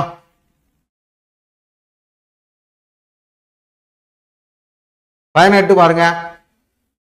இது வந்து பாத்தீங்கன்னா காலத்தை வந்து அவங்க வந்து இது பண்றாங்க. ஓகே, காலத்தோட எல்லையை வந்து இவங்க வந்து கண்டுபிடிச்சிருக்காங்க. காலத்தோட எல்லையை வந்து கண்டுபிடிச்சிருக்காங்க. அவங்க பேர் நமக்கு வந்து கேட்கறாங்க. ஓகே, ஸோ பாருங்க கா வெள்ளை வாரான் அப்படின்ற வந்து இவங்க வந்து அறிஞர், இவங்க எல்லாருமே அறிஞர்கள். ஓகே, கா வெள்ளை வாரான் பொறுத்த வரைக்கும் கிமு 5320 அப்படின்ற ஒரு காலகட்டத்தை வந்து கண்டுபிடிச்சிருக்காங்க. ஓகே, அப்போ வாழ்ந்த மக்களுக்கு. கே அதுக்கப்புறம் கே கனக சபாபதி பிள்ளை அப்படின்னு பார்த்தோம்னா கிமு 2ஆம் நூற்றாண்டுல இருந்து கிபி 3ஆம் நூற்றாண்டு வரைக்கும். அது பார்த்தீங்கன்னா பிஃபோர் கிறிஸ்டின் எரா ஆஃப்டர் கிறிஸ்டின் எரான்னு படம் பார்த்தீங்களா, அந்த தான் பிசி அப்படின்னு சொல்ல பார்த்தீங்களா. அதே மாதிரி என் சுப்பிரமணியன் பார்த்தீங்கன்னா கிமு 4ஆம் நூற்றாண்டு முதல் 3ஆம் நூற்றாண்டு வரை கிமுல. ஓகே, அதுக்கடுத்து வையாபுரி பிள்ளை கிபி 4ஆம் நூற்றாண்டு அப்படின்ற ஸ்டேட்மெண்ட்ல காலத்தோட எல்லையில் கொடுத்துருப்பாங்க. இது வந்து பார்த்தீங்கன்னா நமக்கு வந்து ஒரு கான்ட்ராவர்சியான கொஸ்டின்ஸ் தான். ஓகே, கான்ட்ராவர்சியான கொஸ்டின்ஸ் அடிக்க முடியாது அப்படின்னா டக்குன்னு போயிடணும். அதுக்கடுத்து வந்து பாத்தீங்கன்னா உங்களுக்கு லக் இருந்துச்சுன்னா அந்த கொஸ்டின்ஸ் வந்து அடிக்கலாம். இல்ல நீங்க படிச்சிட்டீங்க அப்படின்னா உங்களுக்கு பிரச்சனை இல்லை. ஓகே, அதனால இதெல்லாம் நமக்கு வந்து ஒரு கான்ட்ராவர்சியான கொஸ்டின்ஸ் தான். Option A. ஓகே, அது பாருங்க வேதம் தமிழ் செய்த மாறன் அப்படின்ற நமக்கு சொல்றாங்க. மாறன் அப்படின்றது பாத்தீங்கன்னா நம்மாழ்வாரோட இயற்பெயர். ஓகே, மாறன் அப்படின்னா நம்மாழ்வாரோட இயற்பெயர். இதோட ஃபுல் ஸ்டேட்மெண்ட் நம்ம வந்து கவர் பண்ணிடுறோம். ஓகே, வேதம் தமிழ் செய்த மாறன் சடகோபன் தமிழ் மறைபோல் அப்படி. ஓகே, சடகோபன் தமிழ் மறையோன் அப்படின்னு ஒரு ஃபுல் ஸ்டேட்மெண்ட். இதுல மாறன் அப்படின்றது யாருன்னா நம்மாழ்வாரோட இயற்பெயர் அப்படின்னு நமக்கு வந்து சொல்லுவாங்க. ஓகே, மாறனோட தமிழ் வந்து 4 இதா பிரிச்சிருப்பாங்க, 4 பிரதாமங்கள். அது என்னன்னு அப்படின்னு பாத்தீங்கன்னா திருவிருத்தம், அதுக்கடுத்து பாத்தீங்கன்னா திருவாசிகம். ஓகே, அதுக்கடுத்து பாத்தீங்கன்னா பெரிய திருவந்தாதி திருவாய்மொழி. ஓகே, இதுதான் நமக்கு வந்து கொடுத்துருப்பாங்க. இதுதான் 4 பிரதாபங்கள் அப்படின்னு நம்ம சொல்லலாம். ஓகே, 4 பிரதாபங்களை நமக்கு வந்து கொடுத்துருப்பாங்க மாறன் அப்படின்ற ஒரு ஸ்டேட்மெண்ட்ல. ஸோ அதுக்கடுத்து பார்த்தீங்கன்னா இந்த 4 பிரதாபங்களுக்கு உண்டானதான் அந்த நம்மாழ்வார் அப்படின்னு நம்ம வந்து பார்ப்போம். ஓகே, ஸோ அதுக்கடுத்து பாருங்க வேற ஏ ஆப்ஷன் நம்ம பார்ப்போமா. பெரியாழ்வார் வந்து திருப்பல்லாண்டு நமக்கு வந்து கொடுத்துருப்பாங்க. ஓகே, திருப்பல்லாண்டு. அதோட பார்த்தீங்கன்னா இவர் வந்து விருத்த சித்தன். ஓகே, அவர்னா விட்டு சித்தன் அப்படின்னு அழைப்பாங்க. விட்டு சித்தன் அப்படின்றத அழைப்பாங்க பெரியாழ்வாரா, அதை நீங்க தெரிஞ்சுக்கணும். அதுக்கடுத்து பார்த்தீங்கன்னா நாற்கவி பெருமாள் அப்படின்றவர் திருமங்கை ஆழ்வார், நாற்கவி பெருமாள் அப்படின்னு சொல்றாங்க. இப்போ 12 ஆழ்வார்கள் ஒரே பெண் ஆழ்வார் பார்த்தோன்னா ஆண்டாள் ஆழ்வார். இவங்க வந்து திருப்பாவை வந்து ஏற்றிருப்பாங்க. ஓகே, திருப்பாவை. அப்ப அந்த 12 ஆழ்வார்களை பத்தி நீங்க படிச்சு வச்சுக்கணும், 12 திருமுறைகளை பத்தி நீங்க வந்து படிச்சு வச்சுக்கணும். ஓகே, ஸோ ஆப்ஷன் இதுக்கு வந்து பாம்பே. 20 பாருங்க, கிமு 5ஆம் நூற்றாண்டில் கிளி விருத்தம், எலி விருத்தம், நரி விருத்தம். ஓகே, அது வந்து பார்த்தீங்கன்னா சிவ சிந்தாமணியில கொடுத்துருக்கிறது. சிவ சிந்தாமணியில திருத்தக்கத்தேவர் வந்து நமக்கு வந்து என்ன பண்ணியிருப்பாரு, எழுதியிருப்பாரு. இது வந்து பார்த்தீங்கன்னா 5ஆம் நூற்றாண்டுல தான் இது வந்து இருந்துச்சு. அதாவது 5 to 9 அந்த ஸ்டேட்மெண்ட்லாம் சமண சமய நூல்லாம் ஏற்றப்பட்டன. இவை யாக்கை நிலைமையும் செல்வ நிலைமையும் கொடுக்குது. யாக்கைனா உடல் வலிமை. ஓகே, உடல் வலிமையும் செல்வ நிலைமையும் எடுத்துருக்கேன். கரெக்ட் தான். திருத்தக்கத்தேவர் இந்த எலி விருத்தம், நரி விருத்தம் நீங்க படிச்சு பார்த்தீங்கன்னாலே தெரியும், சிவசிந்தாமணில இருக்கும். ஸோ அதனால பாத்தீங்கன்னா உடல் வலிமையும் செல்வ வலிமையும் நமக்கு வந்து குறிப்பிடுதுன்னு சொல்றாங்க. ஸோ அதை சரியான விளக்கம் தான்.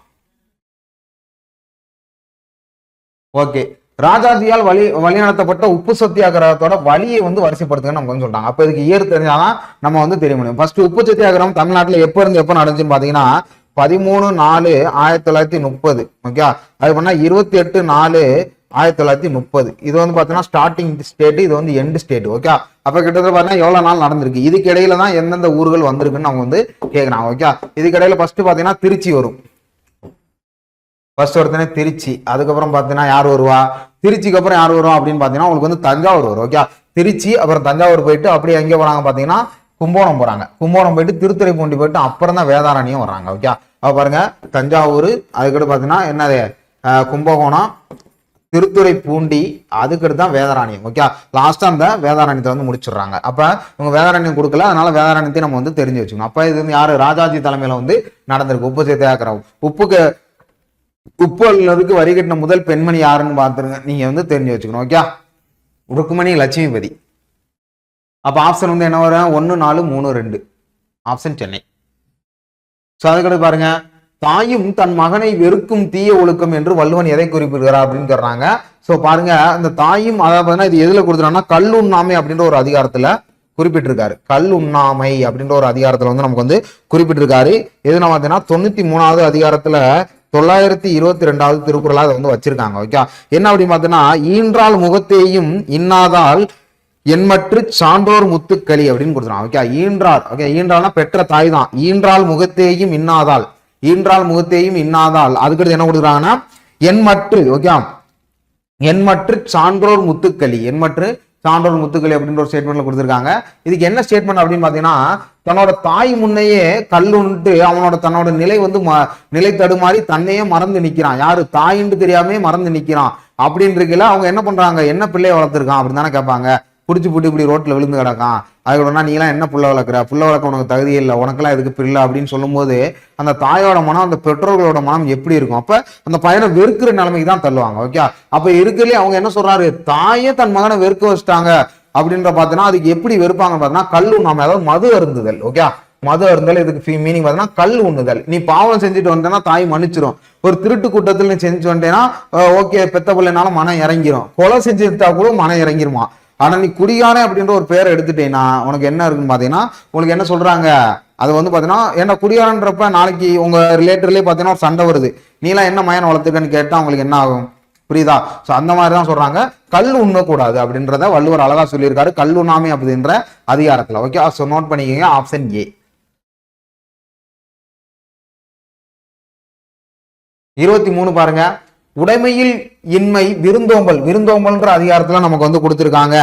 விருந்தோம்பல் அதிகாரம் பாத்தீங்கன்னா 89வது அதிகாரம்.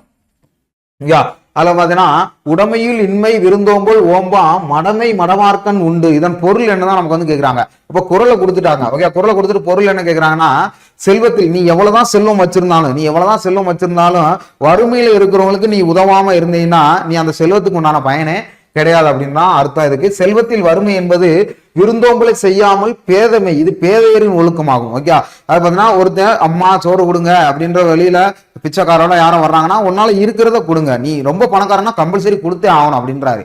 ஏன் அவ்வளவு வச்சு நீ என்ன பண்ண போற, இருக்காரனுக்கு நீ கொடு அப்படின்னு சொல்றாங்க. அதான் உடைமையுள் இன்மை விருந்தோம்பல். ஓகே, விருந்தோம்பல் ஓம்பா மடவை மடவார் குண்டு அப்படின்னு சொன்னாங்க. நீ ஒரு பேதை தான், நீ வந்து அதுல கூட நீ ஒழுக்கமற்றவன் தான், இதுல கூட நீ ஒழுக்கமற்றவன் அப்படின்றத சொல்லிடுவாரு அப்படின்னு சொல்றாங்க. அப்ப விருந்தோம்பல் அப்படின்றது ரொம்ப முக்கியம். பண்டைய காலங்களில் விருந்தோம்பல் அப்படின்றது பாத்தீங்கன்னா என்ன சொல்லியிருப்பாங்கன்னா, வீட்டு திண்ணையில உட்காந்து பாத்தீங்கன்னா வழியில போறவங்களுக்கு, வழிபோக்கன் அவர்களுக்கு பாத்தீங்கன்னா வீட்டுல உட்கார வச்சு சாப்பாடு போடுவாங்க. அதே மாதிரி குறுந்தொகையில என்ன சொல்லியிருக்காங்கன்னா, தன்னோட வீரவாளை அனுமானம் வச்சு வீட்டுக்கு வந்த விருந்தாடிக்கு சோறு போட்டு கொடுத்துருக்காங்க அப்படின்ற மாதிரி நிறைய கதைகள்லாம் இருக்கு. புறநானூற்று பாடல விருந்தோம்பலை பத்தி அழகா எடுத்து வச்சிருப்பாங்க. அதை பத்தி நீங்க தெரிஞ்சுக்கணும். அதான் சொல்றாரு. சோ விருந்தோம்பல் அப்படின்ற அதிகாரத்துல நீங்க பி ஸ்டேட்மெண்ட் தான் கரெக்டா உங்களுக்கு வந்து மேட்ச் ஆகும். அதாவது செய்யாத பேதமை இது பேதையரின் ஒழுக்கமாகும் அப்படின்ற ஸ்டேட்மெண்ட்ல கொடுத்துருப்பாங்க. Okay, option Bombay. ஓகே, அதுக்கு பாருங்க. திரையிடும் மணலிலும் பலரே உரைசல மலர்களை உலகம் ஆண்டு கழிந்தாரோ அப்படின்ற என்ற வாழ்க்கையின் நிலைமையைத்தான் தன்னை எடுத்துரைக்கும் வரிகள் வந்து இடம்பெற்றுள்ளது அப்படின்ற மாதிரி நமக்கு வந்து கொடுத்துருக்காங்க. ஓகே, அதாவது பாத்தீங்கன்னா இது எதுல எடுத்துரைக்கணும் பாத்தீங்கன்னா மதுரை காஞ்சி, அதாவது மாங்குடி மருதனார் இயற்றிய மதுரை காஞ்சில தான் நமக்கு வந்து வந்திருக்கு. என்ன சொல்றாரு அப்படின்ற பாத்தீங்கன்னா, நீ வந்து பாத்தீங்கன்னா கடல் அலைகள் வந்து பாத்தீங்கன்னா எப்படி அதோட மண்ணை வந்து கரை சேர்க்குதோ அது போல பாத்தீங்கன்னா அரசன் வந்து தன்னோட புகழை வந்து சேர்த்துக்கிட்டே இருக்கான். டக்குன்னு ஒரு நாள் இறந்து போயிடறான். புகழும் பாத்தீங்கன்னா ஒரு சில புகழ் நிற்கும், ஒரு சில புகழ் நிற்காது. அதான் சொல்றாங்க திரையிடும் மணலிலும் பலரே உரைசல மலர்களை உலகம் ஆண்டு கழிந்தோரே அப்படின்ற ஒரு ஸ்டேட்மெண்ட்ல அவங்க வந்து கொடுக்குறாங்க. இது எதுல வரும்னா மதுரை காஞ்சி. வாழ்க்கை நிலைமையை வந்து பாத்தீங்கன்னா எடுத்துரைக்கிறீ. நீ எவ்வளவு பெரிய ஆளாரு, ஆனா உனக்கும் பாத்தீங்கன்னா 6 அடி குழிதான். புரியுதா? நீ எவ்வளவு பெரிய ஆளா இருந்தா 6 அடி என்ன மண்ணில் புதைக்க போறாங்க, நீ பெட்டியில புதைக்க போற. ஆனா எல்லாருக்குமே மண்ணு தானே.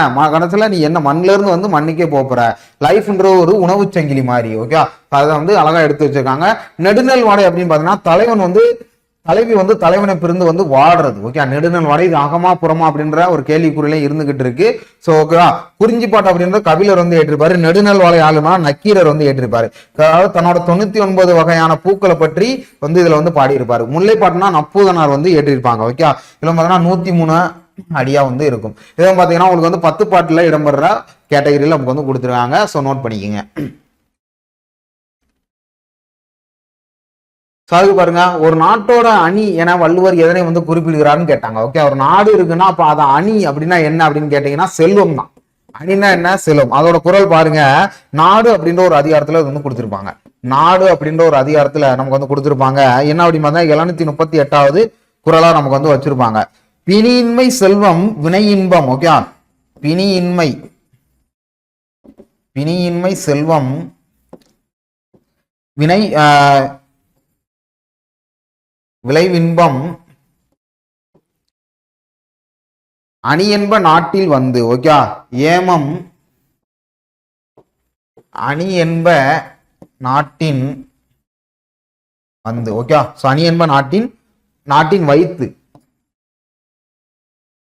இது வந்து பாத்தீங்கன்னா நாடுன்ற அதிகாரத்துல கொடுத்திருப்பாங்க. அவங்க என்ன கேட்கறாங்கன்னா, ஒரு நாடு அப்படின்னு இருக்குன்னா அது வந்து இயற்கை வளம் நிறைஞ்சிருக்கணும், செல்வம் நிறைந்திருக்கணும், நோய் நொடி இல்லாம இருக்கணும், அதுக்கு பாத்தீங்கன்னா பாதுகாப்போட இருக்கணும். ஓகே, அப்ப நம்ம இந்தியா எடுத்துக்கிட்டோம்னா இயற்கை வளம் நிறைஞ்சிருக்கு. ஓகே, மூணு பக்கம் பாத்தீங்கன்னா நீர்களால் சூழப்பட்டு அது மேல வந்து பாத்தீங்கன்னா நமக்கு வந்து இமயமலை வந்து பாத்தீங்கன்னா ஒரு ஒரு இமயமலை ஒரு பெரிய பாதுகாப்பே இருக்கு. சீனா நாட்டுக்கும் பாகிஸ்தான் நாட்டுக்கும் நமக்கு வந்து பெரிய பாதுகாப்பா இருக்கு. இந்த பக்கம் பாத்தீங்கன்னா நமக்கு வந்து ராணுவ படைகள்லாம் இருக்கு. ஓகே, அப்ப நாடுனா என்ன இருக்குன்னு பாத்தீங்கன்னா பிணி இருக்கக்கூடாது, பசி இருக்கக்கூடாது, பகை கண்டிப்பா இருக்கக்கூடாது ஒரு நாட்டுக்குள்ள. ஆனா செல்வம் கண்டிப்பா இருக்கணும், அதான் சொல்றாங்க. ஓகே, பிணியின்மை செல்வம் வினைவின்மம் ஏலம் அணியின்மை ஞானம் பைத்து அப்படின்ற ஒரு ஸ்டேட்மெண்ட்லாம் அழகா சொல்லியிருப்பாங்க. ரொம்ப ஒரு அருமையான குரல். பிணினா நோய், பசினா நீ வந்து வாடி இருக்கக்கூடாது. ஆப்பிரிக்கா கண்ட்ரிலாம் பாத்தீங்கன்னா பசியில வாடி இருப்பாங்க. செருப்பைனா இப்பெல்லாம் பக்கத்து வீட்டுக்காரனே பகையா இருக்கிறாங்கல்ல, அது மாதிரி நீ இருக்கக்கூடாதுன்னு சொல்றாரு வள்ளுவர். ஓகே, செல்வம் தான் கரெக்டா மேட்ச் ஆகும். அதுக்கடுத்து பாருங்க, பெருஞ்செல்வத்தை, ஓகே ரூ வரும் இந்த இடத்துல, பெருஞ்செல்வத்தை வள்ளுவர் எதனோடு ஒப்பிடுகிறார் அப்படின்னு நமக்கு வந்து சொல்றாங்க. ஓகே, பெருஞ்செல்வத்தை பாத்தீங்கன்னா வள்ளுவர் எதனோடு ஒப்பிடுகிறார், இது வந்து என்ன இதுல வரும் அப்படின்னு பாத்தீங்கன்னா நிலையாமை அப்படின்ற ஒரு அதிகாரத்துல வரும். ஓகே, நிலையாமை அப்படின்ற ஒரு அதிகாரத்துல வரும். 322வது திருக்குறள் கொடுத்துருப்பாங்க. கூத்தாட்டு அளவு தான். ஓகே, அப்படின்னா பெருஞ்செல்வத்தை பொறுத்த வரைக்கும் இப்ப நீ ஒரு சர்க்கஸ் கூடாரம் வைக்கிறீங்க. ஓகே, சர்க்கஸ் கூடாரம் இல்லைன்னா பாத்தீங்கன்னா ஒரு கூத்து பாட்டு மாதிரி வைக்கிறீங்க. அப்ப வரும்போது கூட்டம் எப்படி இருந்துச்சோ அது மாதிரி போகிற போது வெறிச்சோடி போயிடும் அந்த கூடாரம். ஓகே, ஒரு 3 மணி நேரத்துக்கு ஒரு என்டர்டைன்மெண்ட், அதாவது இன்னும் இல்ல தேட்டர் எடுத்துக்கங்க அவ்வளவுதானே, அது ஒரு கூத்தாட்டம் தானே. ஓகே, அப்ப அந்த தேட்டர்ல வரும்போது நீ எப்படி செல்வம் வருதோ அது மாதிரி போகும்போது மக்கள் எப்படி ஒருத்தவங்க கூட எல்லாம் போயிடுறாங்க, அது மாதிரியே போயிடும். பெருஞ்செல்வம் வச்சிருந்தா இருக்கிற இடம் தெரியாம இருக்கணும், அதான் சொல்றாரு. பெருஞ்செல்வத்தை எதனோட ஒப்பிடுறாங்கன்னா கூத்தாட்டு அளவோட ஒப்பிருக்காரு. மற்ற ஆசிரியர்கள், அறிஞர்கள், மாணவர்கள் எல்லாம் கிடையாது. இவங்களாம் பார்த்தீங்கன்னா அறிவு செல்வங்கள். ஓகே, சோ அப்படின்னு இருக்கல பெருஞ்செல்வத்தை வந்து பாத்தீங்கன்னா கூத்தாடு, செல்வம் எப்படி வருதோ வந்த மாதிரி வரும், அப்புறம் பார்த்தா போற மாதிரி போயிடும் அப்படின்றத சொல்றாரு. ஓகே, பாரத சக்தி காவியம் என்ற நூலை வந்து எழுதியவர் யாருன்னு பாத்தீங்கன்னா சுத்தானந்த பாரதியார் அப்படின்றத நமக்கு வந்து சொல்றாங்க. ஓகே, இவரும் பாத்தீங்கன்னா மாபெரும் காவியம் அப்படின்னு சொல்றாங்க. ஓகே, மாபெரும் காவியம் 1948 இது வந்து ஒரு மாபெரும் காவியம். 1948 தஞ்சாவூர்ல உள்ள தமிழ் பல்கலைக்கழகத்துல இவர் வந்து பாத்தீங்கன்னா ராஜராஜன் விருது வந்து பெற்றிருக்காரு. ஓகே, 1940 இதனை தெரிஞ்சுக்கணும். சுத்தானந்த பாரதியார். மகாகவி பாரதியார் குயில் பாட்டு, கண்ணன் பாட்டு இதெல்லாம் நமக்கு பழைய இது படிச்சுதான் பாஞ்சாலி சபதம். சோமந்தூர் பாரதியாரை பொறுத்த வரைக்கும் நமக்கு என்ன சொல்றாங்கன்னா ஒரு வழக்கறிஞர், அதுக்கடுத்து பாத்தீங்கன்னா ஒரு தசுதரன் குறையோடு இருக்காங்க. ஓகே, தசுரன் குறையோடு வந்து இருக்காங்க. பாரதிதாசன் நம்ம ஆல்ரெடி பார்த்திருப்போம். ஓகே, சோ நோட் பண்ணிக்கங்க. சோ இந்த இதுல பாரசக்தி காவியம் தமிழ் லிட்டரேச்சர்ல இருந்து கேட்டிருக்காங்க. சுத்தாந்த பாரதியார் எல்லாமே பாரதியார் இருக்கனால குழம்பிடக்கூடாது. சொன்னால இது ஒரு கான்ட்ராவர்சியான கொஸ்டின்ஸ் தான், எல்லாம் நம்ம படிச்சாதான் அட்டன் பண்ண முடியும், தெளிவா படிக்கணும். ஓகே, அதுக்கடுத்து பாருங்க, திருவம்பாவை எப்பாவினுள் ஒரு பகுதியாக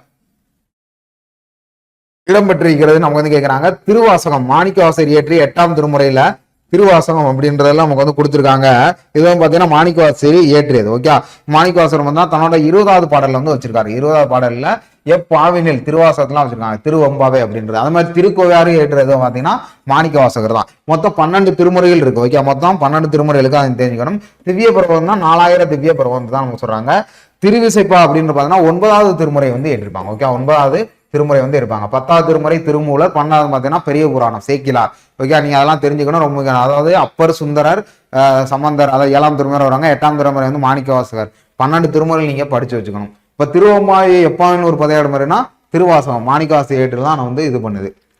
29 பாருங்க, தொய்யகம் என்பது சங்க காலத்தில் ஒரு வகையான தலை அலங்காரமாக இருந்தது அப்படின்னு சொல்றாங்க. கரெக்ட் தான், அதாவது நெத்திச்சூடியே சொல்றாங்க. தொய்யகம் வேற ஒன்றும் கிடையாது, நெத்திச்சூடில தலை அலங்காரமாக தான் இருந்துச்சு.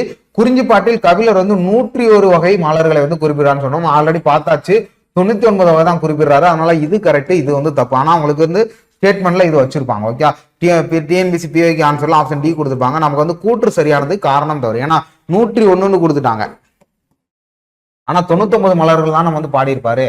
அதனையே தெரிஞ்சுக்கணும். ஓகே ஓகே, தமிழ்நாட்டின் முதல் மகளிர் சபை கூட்டம் வந்து நடைபெற்றதுன்னு பாத்தீங்கன்னா இந்த ஸ்டேட்மெண்ட்டும் நமக்கு வந்து தப்பு தான். ஓகே, இது வந்து பாத்தீங்கன்னா மெயின் ஆன்சர் கீழே நமக்கு பாத்தீங்கன்னா ஆப்ஷன் ஏ தான் நமக்கு வந்து கொடுத்துருக்காங்க. ஸோ அதனால இதை நம்ம கரெக்டா எடுத்துக்கலாம். ஓகே, மெயின் ஆன்சர் கீழே இப்ப நமக்கு வந்து கொஸ்டின் பேப்பர்ல இந்த ஆன்சர் கொடுத்துருப்பாங்க. பட் ஆனா மெயின் ஆன்சர் கீழே நமக்கு இதுதான் வச்சிருப்பாங்க. 10 ஜனவரி 2014 அன்னைக்கு தமிழ்நாட்டின் முதல் மகளிர் சபை கூட்டம். எப்படி வந்து கிராம சபை கூட்டம் 5 நடக்குது. ஓகே, சுதந்திர தினத்துல, உழைப்பாளர் தினத்துல, உள்ளாட்சி தினத்துல, ஸோ அதுக்கப்புறம் தண்ணீர் தினம், உலக தண்ணீர் தினத்துல, அதுக்கடுத்து பார்த்தீங்கன்னா காந்தியடிகள் பிறந்த தினத்தில் ஒரு 5 இதெல்லாம் நடக்கல சபை கூட்டம், கிராம சபை கூட்டம் எல்லாமே கலந்தாலும். அதே மாதிரி மகளிர் சபை கூட்டமும் நடக்கணும். அது எப்போ இருந்துன்னா 2014 10 ஜனவரியில் நமக்கு வந்து கொண்டு வந்துட்டாங்க. இது ஸ்டார்ட் பண்ண மாவட்டம் பார்த்தீங்கன்னா திருச்சியில் தான் முதல்ல ஸ்டார்ட் பண்ணியிருக்காங்க. அப்படி அந்த சரௌண்டிங்ல தஞ்சாவூர், நாகப்பட்டினம், மயிலாடுதுறை இது எல்லாத்தையும் நமக்கு வந்து ஸ்டார்ட் பண்ணியிருக்காங்க. ஓகே, இது ஒரு கொஸ்டின் வந்து கேட்டிருக்காங்க. அது வந்து பார்த்தீங்கன்னா இது வந்து ஒரு சிஏ கொஸ்டின் மாதிரி தான். ஓகே, சிஏ கொஸ்டின் மாதிரி கூட நம்ம வந்து எடுத்துக்கலாம். ஓகே